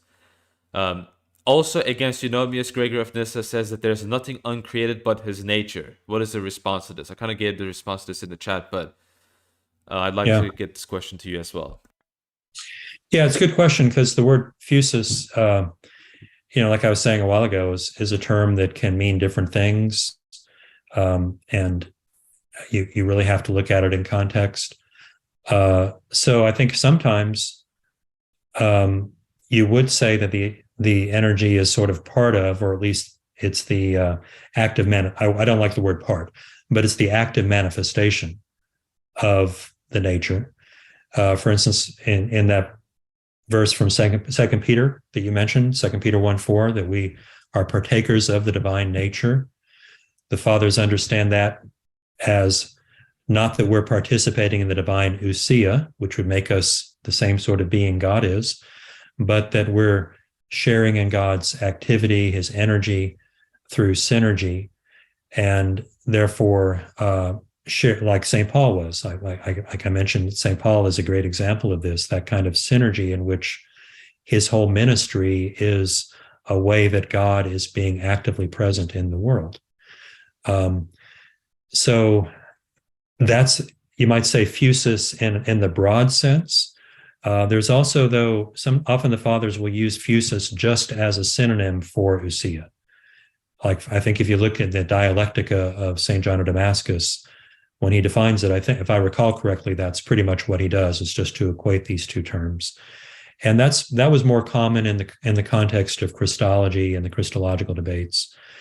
And that's fine, and actually even in Trinitarian doctrine, they're pretty much equivalent. But they're not always equivalent, and you just have to be aware of that, and take them in a particular context. Yeah, I guess the other question, because this is from the same person, was Saint Gregory of Nyssa says there's nothing uncreated but except for the divine nature. I kind of gave the explanation because of Saint Gregory of Nyssa talking about distinct things in God as uncreated as well. But what would your general answer to be to this kind of like a argument? Because I've heard some people make this argument before. Yeah, well, so that would be sort of what I was calling fusus in the broad sense, that incorporates the divine energies. The only qualification I think you might want to give to that is, like I was talking about a while ago, that the divine logi are uncreated. Gregory says there's nothing uncreated except the divine nature, right? So you might take that to mean the divine nature sort of as it exists in itself independently of creation. But the tricky thing is that then the acts of will that God performs in choosing to create and to create each particular thing are themselves uncreated, but they wouldn't exist apart from the decision to create. So they're linked in their being to creation. Okay, the act of will to create each one of us wouldn't exist if we didn't also exist. Okay, not that it gets its being from us; it's just the opposite. We get our being from that act of will. But still, so the divine nature, I think the way he's referring to it there, you shouldn't think of it as sort of God just totally in himself apart from the act of creation, because he's including the particular determinations of the divine will that arise because God chooses to create. All right. Okay, and I think that should be, yeah, I think that should be enough. The stream has gone, it's been quite a long stream. I'm really happy to have you on here. I really enjoyed this. I really enjoyed listening to your thoughts, and a lot of it certainly is congruent with what the fathers say as well, at least from the reading I have done for the last 3 years. And I think a lot of people in my audience really enjoyed listening to you as well. And I'd love to have you back on as well. Is there anything you want to say before we end the stream here? No, just I appreciate it, and I think this has been a great discussion, and I appreciate all the questions. There's some really great questions people have raised. So yes. Again, Dr. Bradshaw, thank you for coming here. And thank you all for watching the stream. I will see all of you in the next stream. And goodbye. Thank you for watching. And I'll see you in the next stream or perhaps the next video. Thanks for watching. Okay.